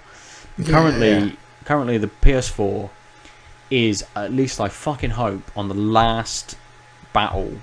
They do some interesting things with making just cloud fight, and you get them down to a certain hit point, and then another character will jump in, and the enemy will intensify, and you will have to deal with that with two people. And I assume that's where I'm at the moment. I assume then someone else will jump in, and you currently then get to the full roster of characters to be able to fight against them. I mean, I don't think anything can kind of redeem this final part at the moment. But I will finish it. I mean, I thought I'd finished it about a week ago, but I haven't. I mean, there's nothing wrong with like making the game feel climactic, but maybe that's why I just don't like playing long games anymore. Like, because they just don't edit them. It's like, this is fluff. It doesn't need to be here. I mean, this is why. Yeah, this is why. I mean, I use my favorite genre used to be open world games, whether in the RPG form or the Assassin's Creed or the GTA form, and I just I play games less frequently because of time in the week. But honestly, I should be okay with playing one game for a couple months because my gaming hours are such that a 40 to 200 hour game will take a long time. But so often it's just not gripping, and when you like bounce back and forth, like when you have all the time in the world, a 40 to 200 hour game that when you're spending out hundreds of hours playing games, it's kind of okay. In the same way, that's me though, but I wouldn't want to spend that long in. It's but like say what you need to say and get out. Don't make me spend 40 hours, even if it's an open world, and just have repetitive, boring crap. That's the thing I was going to say is like when it's obviously padding or repetitive gameplay or just kind of boring, it's like, look, this isn't when I was 6 and we had 2 games in the house a year, or like when in 1997 when FF7 came out, that was the game. And like that's also, I think, a really well paced and well written game. I've played it a couple times since then. I would probably play that game. In fact, I think I might, depending on how much gaming time I get in, because I have to fucking play The Last of Us 1 before Last of Us 2 comes out. That's not happening. Just watch YouTube, man. Just watch YouTube. Yeah. It's not happening, dude. Yeah, that's probably fair. Even dropping it down to easy. It's not happening. But it's good though. I think you should play it. Yeah, I really want to. It's one of the best Last of Us 2 kind of crept up on me.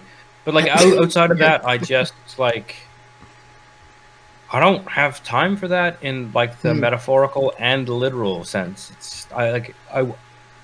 I'm fine with shorter games. I'm fine with paying for quality, not quantity, in game hours.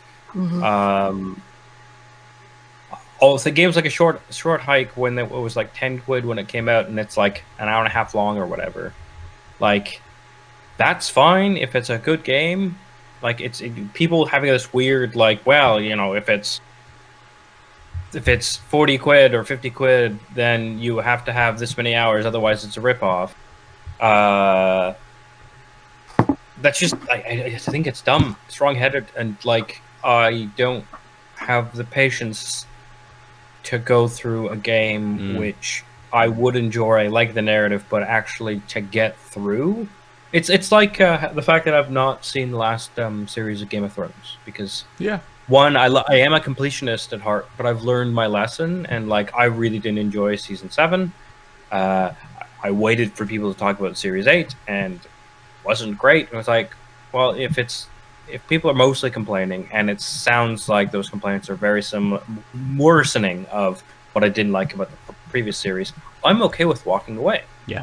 With the game, though, because so much of that it's not passive, it's like interactive. It's like, well, and I'm spoiled for choice because I have this huge backlog of games, and there's always games coming out. In a way that I personally find different than there's always TV shows or movies. I think it's because I can like a bad movie or whatever I can put on, and grab my Switch, and while I'm playing Animal Crossing, I have something in the background, or you know, that type of thing. Or it's not like you can do that with a game and a game. Yes. Very, very hard to do that. Yeah. So then it's just like, well, I'm not going to play this game, even if it sounds great, even if the narrative sounds interesting. If it's going to be exceedingly long, and people are saying, yeah, you just kind of have to get over the hill. Like, it's in the same way that when someone's like, oh, you really should watch a show, but first season 1 is absolute trash, but don't worry, it gets better. It's like, I guess I'm not watching that. Not that I don't think it will be good or I might not enjoy it, but I kind of don't want to burn 20 hours of my life watching this bad thing so I get the context of the good parts, because guess what? There's a lot of good TV out there. I'm never going to be able to watch it all. Absolutely. So why am I going to waste my time with something that takes 20 hours to get good? Mm-hmm. Yeah, I completely agree, and I think at least with Final Fantasy VII Remake, you're kind of thrust into this. As Lucy was saying, lots of people said that it's good because or enjoyed those first moments because it has that nostalgia hit. It is a good combat system. It has some really good selling points to it. You know, it's not that hard sell in at the start. But it just seems that the end just drags and drags and drags. And I think it's a shame. You have those, as you say, Aadil, you'll probably find that it is more of a Game of Thrones game. Feeling? That you'll kind of start to pull away from it a little bit towards the end. And then just think, I don't need to finish this. I don't need to see this out. Really? You're not going to finish it? I mean, I'll definitely finish it. But if your gaming time is limited, and there's other stuff that or not even that you will enjoy, just other stuff that people have said, hey, you should probably play this shorter 2-hour experience.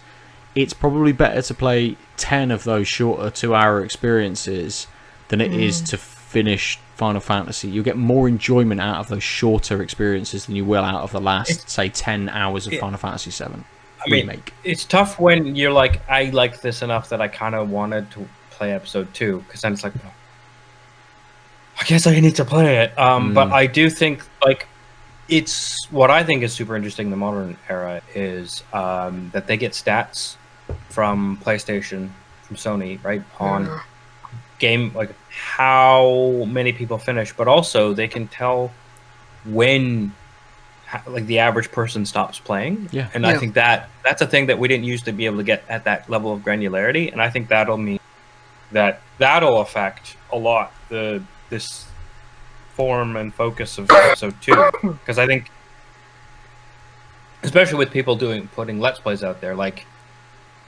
yes, there's that push to finish it yourself, but also I could just watch someone's recording and even fast forward through the shitty fight, because I don't even have to watch that fight.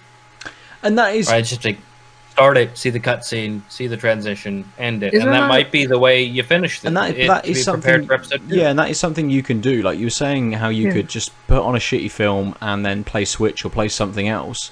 You could just do that and chuck someone else's Let's Play on in the background of them getting through the last third of the FF7 Remake. Is there no like easy mode that just literally does like auto battle? There is an easy mode, actually. There is. Can you never switch on the fly that does like auto battling? Like... It's not quite auto battle. It's like old school active time battle. It's less action oriented, right? No, there's 3. Well, when you first start it up, there's 3 options. There's classic, which is the kind of the original active time battle system. Easy and normal. And I think after you finish normal, it then unlocks hard. So, but I think hard in maybe New Game Plus in some sort of way. There is one. I saw people talking about the hard mode that's unlocked afterwards, and it's like, I'm never gonna do that. Yeah. Like, I'm really enjoying this game. A lot of people are telling them it's like probably game of the year for them. Some of them have finished it, some of them haven't. But it's like, yeah, I want to finish this game. Yeah. I know someone That's who's platinumed it. Jeez. They've gone through, they've done everything they can possibly do. They've gone through that hard mode, really, really enjoyed it. And I think the thing for me with this game is it makes me I feel like I want to play the original game. Yeah, I mean that I want to play FF7 Yeah, 1. and I'm not hyped for episode 2. You just want to replay. I want to replay the original game. That's kind of where I'm at, which I think is one of the then. reasons why I slowed down was because I realized that, like, before I realized Last of Us was coming up on us, and I kind of wanted to be in the zeitgeist for number 2, and that meant maybe doing number 1. But you like, know what, dude? Zeitgeist. well, in a sense, mostly it's like spoilers already happened. I managed to avoid most. Of I've them. avoided spoilers for Bioshock. But like, it'll be But like, also, I know figured you both would nothing play it, about and I Last thought of it would be Us, good to talk about it, all three of us. Well, But we'll see. who knows Yeah, how quickly I'll get through it? Like, that's true. That's they've said the that it's thing. their longest game ever. Yeah. It's like, I don't want anything. Uncharted 4 was bloat. Yeah, it did feel like, definitely. Yeah. Uncharted 4 was another game which went on for a few hours longer than it needed to. I just remember, like, there was this one point in the game where you're just, like, rolling through traps underground in some tunnel. And it was like, I've done this 7 times. I've dodged this trap for the 7th time. This did not need to go on as long. That's why it's, like, depending on which day you'll catch me on, I'll say Uncharted 4 is my most preferred game out of that and Lost Legacy. But I think Lost Legacy is the favourite game. Yeah, I agree. Enough completely. time has passed, it's like, yeah, I prefer Lost Legacy. And Lost Legacy even Lost Legacy felt maybe just a little too long. There's those later stages. There's those later stages where, you get to a point you're like, how much more shit can they get into? It's like, oh, more shit. Fine, okay. And you know what? Yeah, you know what's better than Uncharted 4? Because it had a train sequence like Uncharted 2. Yes, it did. Yeah. Which is the best. That helicopter, when you're trying to fucking get around and stealth kill everybody, and there's just this helicopter, it just destroys you. Pain in the ass. But Lost Legacy is, I think, a really, really good example of how a studio can think and iterate on their previous game and go, okay, what didn't work for us? What does work for us? What shall we concentrate on in this next one? And hopefully Square and the team working on this can think, right, and as you said, it'll pull that data and say, where did people switch off? What stopped them getting any further? Before they pop the first achievement or trophy, because that's when it's sad. Exactly. Like, people buy the game and don't play. But that's it. Like, but even that care. really rudimentary data, they could go, oh, only 60% of people finished up to chapter 14. People must have, whereas 90% of people did chapter 13. So there's something in that chapter that really turned people off, or 60? or it's the idea of looking at, thinking, well, if that is 20 hours into the game, and actually really on average that 20 hours must have taken people maybe, the majority of people, that 20 hours took them 10 days to get through. What else released in that time which may have pulled people away from this? There's loads of ways to analyze this, the data that they can get and stuff like that, to work out and really refine what episode 2 could be. Let's finish Final Fantasy VII talk there forever. Maybe until episode 2 comes out, or Aadil finishes Final Fantasy VII Remake episode 1, even though it's not really called episode 1. That's fine. FF as much as you want. There's only certain games that I'd never want to hear about, and that's pretty much just Destiny. So the next Destiny game I 2. wanted to talk about was Aadil, we'll come to you to finish us out this week. Was there anything that you wanted to discuss? Anything you wanted to talk about this week? He's shaking his head. I had a week where didn't really play games. I mean, I played some Jackbox with some friends. Always Including good. me. Yeah, let's drop by on what was that? Sun? No idea. And I had to see when I finished Friday. I think it was after good because it was like I'm weekend. crying because I finished playing Rakuen. I saw you online. I was like, I can't just sit here sobbing. Yeah. Let me laugh at Jackbox. If anyone can lift me up, it's Aadil playing Jackbox. Yeah. Yeah, so I mean, we have this regular sort of this group. We co-watch movies with Netflix watch party on Friday nights, and then we play Jackbox usually afterwards. And on Thursdays we do either a one-shot RPG now or some weird co-writing, have fun thing on our Discord, and then usually end up playing Jackbox. It's good though, because I mean, one of the things that's nice about having a consistent group is you don't feel bad about trying those weird, the games you haven't played before, because when it's like 4 people, you know, it's just like, okay, well, shit, we should just play a game we all know. But when it's like, it's just like, when it's a one-off, it's like, oh, why don't we do Jackbox? Or when it's like housemates, it's like, well, these people don't play video games often, so I'm just gonna go for the ones that are straightforward, and if you've never Jackboxed, like Drawful, Quiplash, it'll be fine. If you like, so we tried a couple new ones, and I think what is it called? God damn it! It's basically, the icon is a roll, and it's patently stupid. That's what it's called. Stop opening Steam. Oh yes. That's yeah, and so the idea is you get everyone gets asked like an object, a name, and like you just like fire off some of those, and then it comes out with custom prompts like, I can't sleep at night. Drawing a bike. Yeah, I can't sleep at night, or you know, it's basically some prompts that are married to, you're giving like a noun, a plural noun, a name, blah blah blah, right? And then the idea is then you get like a minute and a half to draw on a napkin with just a pen and a highlighter your solution, and then you get another 90 seconds to title it and give it a tagline. And then the best part is after that, everyone gets 90 seconds to pitch, like you're in Dragon's Den. Okay. And you can choose at what point you reveal the title, the tagline, picture. It starts with a problem, like I can't sleep at night. And then, you know, you're like, well, you know, I don't know, so it's like, I can't sleep at night. And, well, have you ever had the problem of not sleeping at night? Well, you know, don't worry. And then you've got, like, you click the button, and it's like a bed of nails. It's like a bed of nails. Like, is your bed too spiky? That's great, because we're selling you a bed of nails. Can't solve it, embrace it. Like, you can do that kind of bullshit, right? Like, you'll never sleep again, that's fine. Like, right? Like, that, I mean, again, so this is the quality of my answers in this game. They're not great. I don't do well at this game, and I really like it. I wish I was better. Yeah, but some of my friends definitely need a comedic touch to that, and timing. There's a lot that goes into it. Yeah. Well, and that's the thing. Like, some people are really good at like a cheeky answer. Some people are really good at like I think I have boring, straightforward answers. Like, for some reason, my brain goes to like, this works, forgetting that I need to make it funny when I'm like, I have to draw a solution to a thing.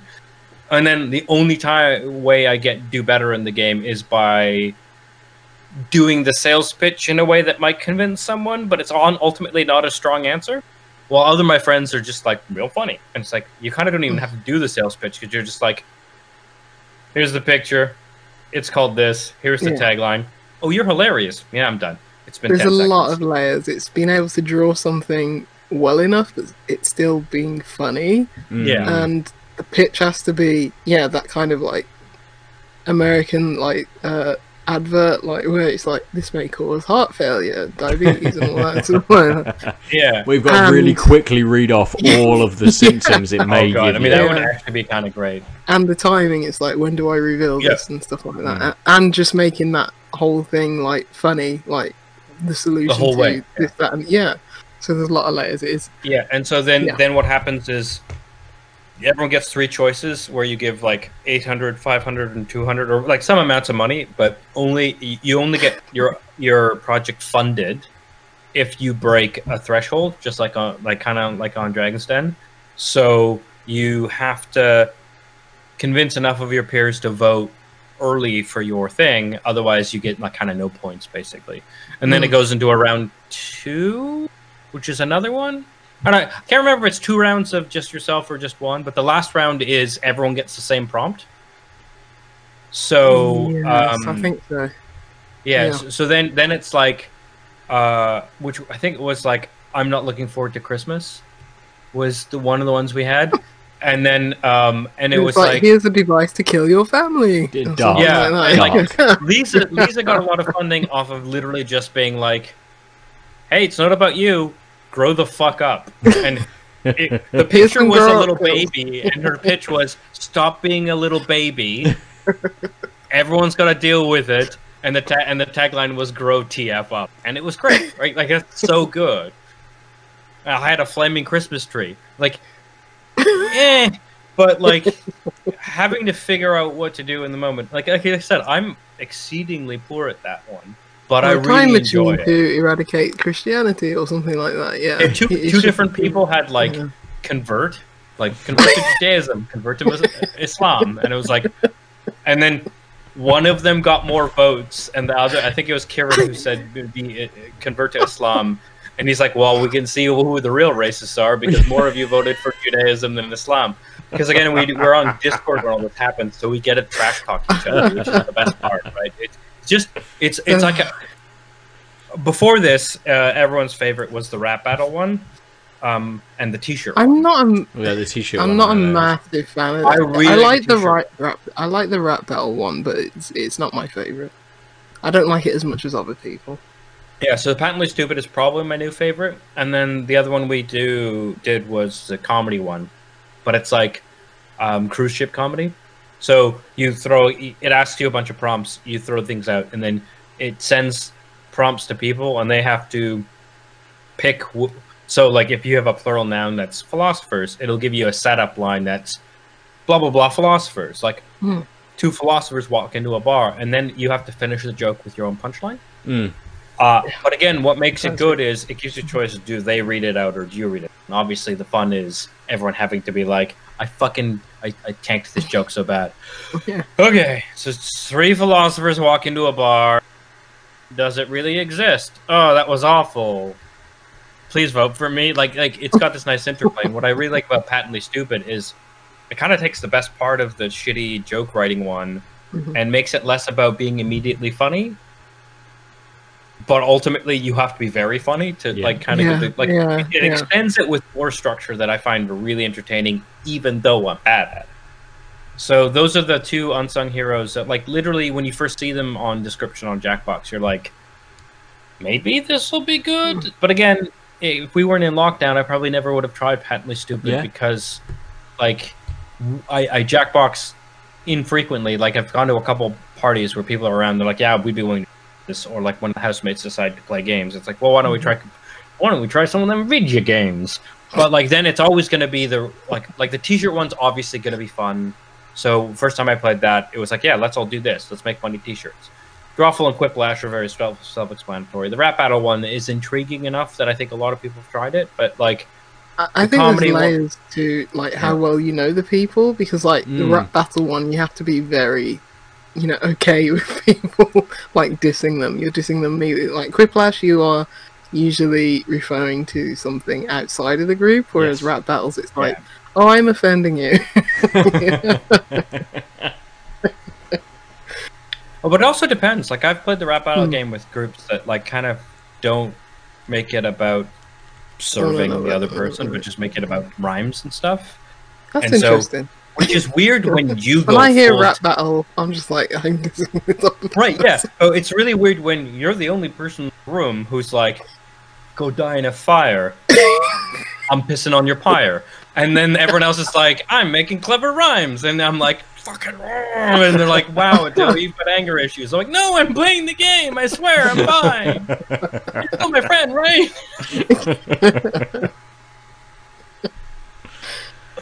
Yeah, I mean, so I'm actually really surprised, given how many weeks in a row I've played Jackbox at least once. with pretty similar groups that like it's still very consistent. I think the trivia ones are the least popular, which is funny which is actually good because they're the ones that at some point you'll run out of like acts in trivia. While like the structure of like the comedy one, Quiplash, etc. Like people are never going to write the same noun or plural. Yeah, it puts it on you instead, which is why they're so well designed. Right? Yeah, absolutely. I'd imagine those rap battle ones. You know, anyone playing those rap battle ones in the next week or so, there's going to be lots of mentions of statues. You know, those sorts of things going on. I imagine that it's something that can be like very, very topical. I mean, that's what Quiplash always is. Quiplash for me has always been. That's why I could never play it with family. It's like, what is the most offensive? Yes, yeah. Well, I mean, and that's the same thing with like Drawful, or actually Civic Doodle is probably the best example. It's really weird when you play Civic Doodle with people and there's like, you go 3 rounds and like, no one's drawn a cock. You're like, who are you doing with? Really? What's going on? I mean, cocks everywhere, right? Always. Yeah, what's a cockless Jackbox game? Doesn't sound like that much fun. Oh dear. So it's still Jackbox, but I'm still finding it's not just this is fun. It's like shit, there's other things going on. Good. No, I like the Jackbox check-in every now and then because it just makes me laugh. It's such a good game. There's such good games, you know. I think people do praise them, but it's like they don't get enough praise because they're so good. I actually think this is the COVID times has actually helped up their profile. Yeah. Like now Jackbox has like sent me an email being like, do you want to play Jackbox with celebrities like Joel McHale from Community? I'm like, let's be honest, I'm not playing with him. You want me to be in the fucking audience, which is my least favorite when he, thing. Like, destroyed Jeff Keighley in that one Game Awards. That was like 5-6 years ago. Long time ago. Yeah, it was when like No Man's Sky was announced. So we're talking about 7 years ago or something. And it was the most awkward. Every time I hear Joe McHale now, I just remember that. Just like Jeff Keighley giving him death stares. Just like, how dare you mock me and my what is essentially my living, my baby, games media. Yeah. But then adversely to that, Joseph Fares, the guy who made A Way Out, where Jeff Keighley's just constantly trying to get the microphone back off of him as he just keeps saying "fuck you" to everybody. Like Jeff did very well in that position. It's funny. Yeah, I think Joe McHale just basically broke Jeff Keighley in half to the point where he's just like, we need to reboot this whole thing. And it's been better ever since, you know. Apart from that, like that one time when they announced that Dragon Cancer was like best indie game, and then like Shtick Razor Man just came bursting onto the stage. And then it was like this guy's tearing up on stage because if you don't know, that Dragon Cancer is a game about his dying son, and he's tearing up on stage saying this meant a lot to me, just sad. And then they just cut cameras to Gillette Man What you needed was then just a camera to cut instantly to Jeff Keighley as he realises that was the worst decision he's ever made. But yeah, I've enjoyed the game for the last couple of years, as a side note. So, if you want to play Jackbox with everybody, with all of us, we can make it happen. Join the Discord. Let us know. Join the Discord, exactly. You can search for Out of Lives. We can ping links in, Twitters or Instagrams or wherever. There's links everywhere. If you're watching this on YouTube, there'll be a link in the description. And that's probably us this week, I think. Let's talk about the beers that we have drank. Lucy snuck in a third beer. Yeah, I did, from Bristol's one and only Wiper and True. Good, but it is in a little can. Why did Wiper and True send out little cans everywhere else except Bristol? I've literally never seen a little can. I've seen big cans. I've seen bottles, and the big cans are only recently. I was sort of floored that they existed because you would We're think not I would worthy. have seen it. We're not worthy in Birmingham or anywhere else. We're not as good as Bristol, but it was the milkshake. So Which we've is a good talked beer. about that a bit. Yeah, it's a good beer. Yeah, there's no question for me this week. It was the Flying Dogma Nice. from Dogma and Flying Dog Brewery. Yeah, the Zon and the Z, the Sun and the Sea. It just didn't. Yeah, there wasn't much to it. It was very one note. It was very flat. Bit watery. Not much going on in the flavor profile. No layers to it. Whereas, yeah, the Flying Dog, although it was just like, here's the beer right off the taste. We've got bitterness. We've got like soft fruits to it. It was really good. Like, I finished it probably in like 5-10 minutes. So Yeah, it was really quick. Yeah. really good beer. Seek it out if you can. I got this in a bundle. I think Beer 50 they were doing some. I think it was Cyber Beer Fest. Oh yeah. Which I watched over the weekend. It was good. They put on a good show. They were just like basically cut in between these pre-recorded videos of like these breweries explaining the beer.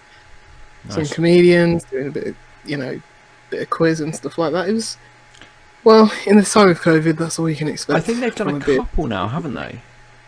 I think this was their second one. Yeah, they do a box each time, don't they? Yeah. Yeah. They do a different box on like the Friday and the Saturday. So this past weekend was the second time they're doing it. Probably do it a third time. Worked well enough. Hopefully we won't need a Cyber Beer Fest by the time they get round to organising the third one, but who knows. Yeah.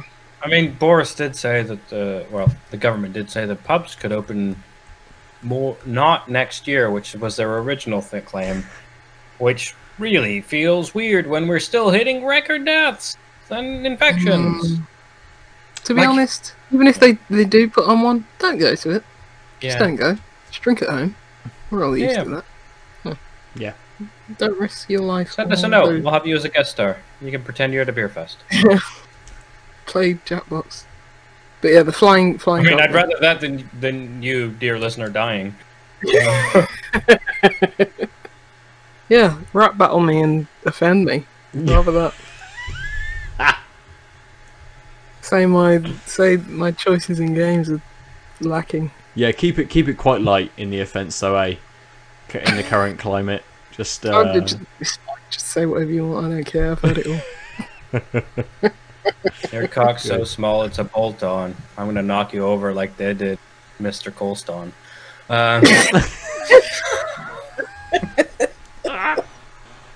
Aadil, what do you think about all this?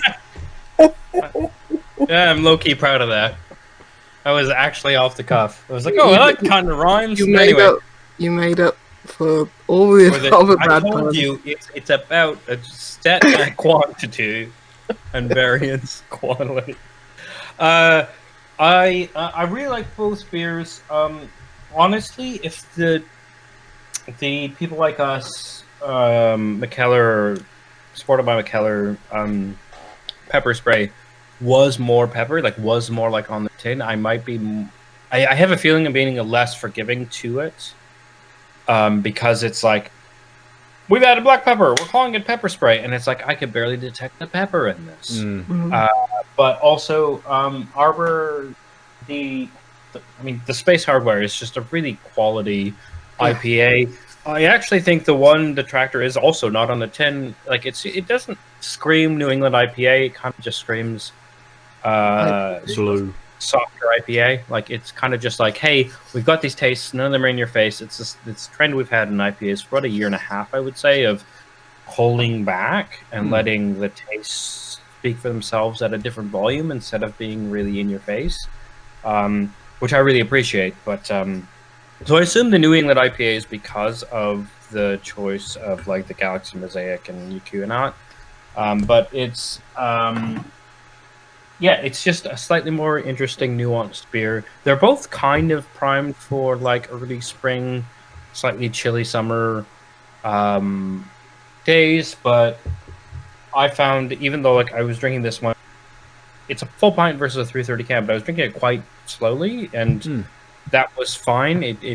Allowed me to enjoy it at my own pace, and I'm still like noticing the notes. It's not sort of become bland and boring, and like I think ultimately the pepper spray, by the end of the glass or the tin, it most of the interesting was gone, and it kind of tasted bland because as soon as my palate got used to it, there wasn't enough going on that kept me interested. It was just kind of like, well, I'm not thirsty, so I'm not drinking it. Versus like the Space Hardware, where it's like, oh, there's a lot going on, and every time I sip, I'm appreciating it. There's enough like interplay between the flavors that my palate didn't get bored with it. Which, as the second beer, it's more likely that's going to happen and it didn't. So it's the Arbor Space Hardware for me. Nice. I think for me it is the second beer as well, which is the Pondera. I think it says I mean, they've. I thought it said Ponda River then. I thought it's Rihanna's sponsoring this. It's a really fancy looking tin. It is a fancy can. The animal crest style is really cool. And you know, the name, it suggests Pondera because it's on a second line, but it's one word in the flavor text, Pondera. So I guess that's what it is, Pondera, perhaps. Have you pondered on a real Pondera? Thought about it? But it's, I mean, it's a very, very easy beer. It flowed really nicely, unlike the Buxton, which was, here is the flavour. Now it's gone. Yeah. Sorry, no more. Drink it again, please. And it did some, you know, the Buxton did some pretty standard IPA kind of notes. Nice maltiness to it. I had those tropical fruits, a little bit of bitterness, sure, but it was there and it was gone. The Pondera, the Thornbridge, and the Firestone Walker collab, it flowed quite nicely. You got those lovely sort of tropical fruits which did flow from guava and sort of passion fruit into a little bit more grapefruit, into a bit more bitterness, a bit of bitterness that lingered, a little bit of fruitiness that kicked back in. It was dry, but that flavour stayed there. I went back for it to experience that flow through the beer again, rather than just to get some kind of flavour. So it was good. It's a well-made beer. I think if I go to the supermarket again and I fancy something different, I would pick this up over pretty much all of the other beers I think so far in Morrison's. The Clairvoyance from Magic Rock is nice. The Vermont Sessions, which I think is a Northern Monk and Cloudwater beer, is nice. I mean, I'm picking up New World IPA from Northern Monk almost every time. Yeah. But Pondera may just edge its way in, so I pick up that 4-pack of New World IPA and then a can of this as well. I just still pick up like Duvel. Yeah. Although I haven't been to a supermarket in 5 months. Donkey's years? Yeah. I mean, we're not really allowed, are we? No. I shouldn't just go for beer. I should be there for other I go to essential goods. I go to no, we were in like semi post lockdown. Don't go outside, anybody. Don't listen to a deal. Who knows what we're allowed to do, what we're meant to do. Shops may be opening, but bars may be opening in the coming weeks. I saw an email from Game, and they're like, "Yeah, we're opening the 15th of June." It's like, I mean, Game would have stayed open through all of this if they hadn't have been told to shut, wouldn't they? Yeah. Come buy your charger that you can. Your essential Wii U pad. I mean, what's the in Canada? Not even they would stoop that low. The one in the States. What's the big GameStop? Sorry. GameStop literally claimed that they were essential services, and because people work from home and they need their keyboards. Yeah, because you can't buy a keyboard anywhere else other than GameStop. Can't get them delivered. No. Can't pick them up Amazon from a safe space. Yep. Got to go into that GameStop and get your copy of Madden 2012. Or like, I'm a madman, so close your £30. fucking store. Right, that's us this week. If you want to chat to us about games, you want to talk to us about beers, you can do so in lots of different ways. We are Tanked Up Cast on Twitter and on Instagram. You can talk to me at Nova_47 on Twitter, on Instagram, or on PSN and Steam. Probably some other places as well, which I don't open ever. Lucy, how do people talk to you? On the few times I open Twitter and then immediately regret my decision, you can find me there. Juicy Loose 9. You can find me Juicy Loose 9 anywhere. Tell me your hottest takes about the hottest game of 2020, Bioshock. Ooh. Yep, that's what it is. Aadil, how do people get hold of you? You can find me on the Instas, the Steams, all of the things at the Omniarch, TheOmniArch, except Twitch, where I occasionally stream mostly FF7 Remake, which I'm very much behind Ben, where I'm the_Omniarch. But yeah, I recently made the mistake of being on Twitter and engaging an idiot on their stupid. Their avatar was an anonymous mask, and they were commenting on an AOC tweet about things, and then I made the mistake of being like, "Liberals don't run the government. What are you talking about?" And then it was like 4 or 5 replies, and I was like, "I need to stop this because." Yeah, just don't.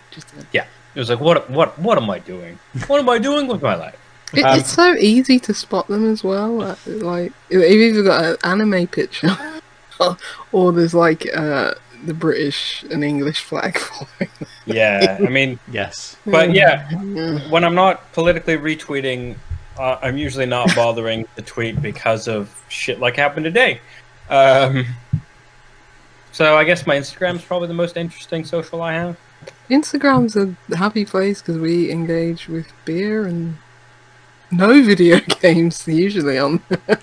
We try. Some video games. Some video games. Yeah. But we don't read the comments.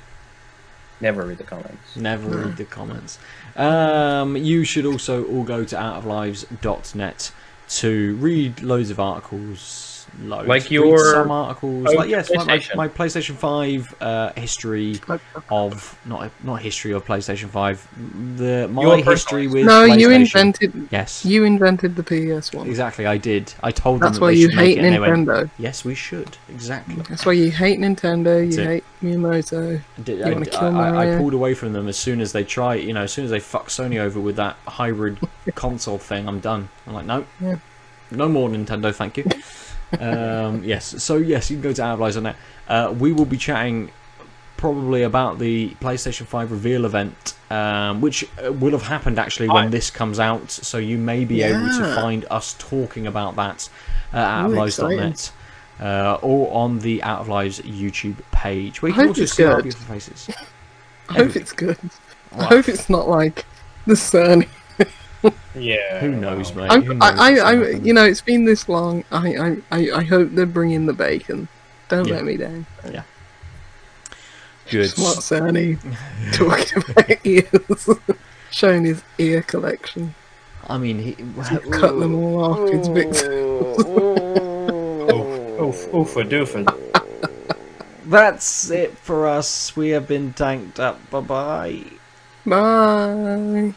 And thanks for joining us, those on Twitch. Yes. And for those of you on the audios, you can also catch us recording the episode live on Twitch at twitch.tv/outoflivesnetwork. Now that I've said that bit, I get to say ciao. I really want Mark Cerny to say now puts the lotion in the basket. Oh, fuck yeah. And that is our our hot stop.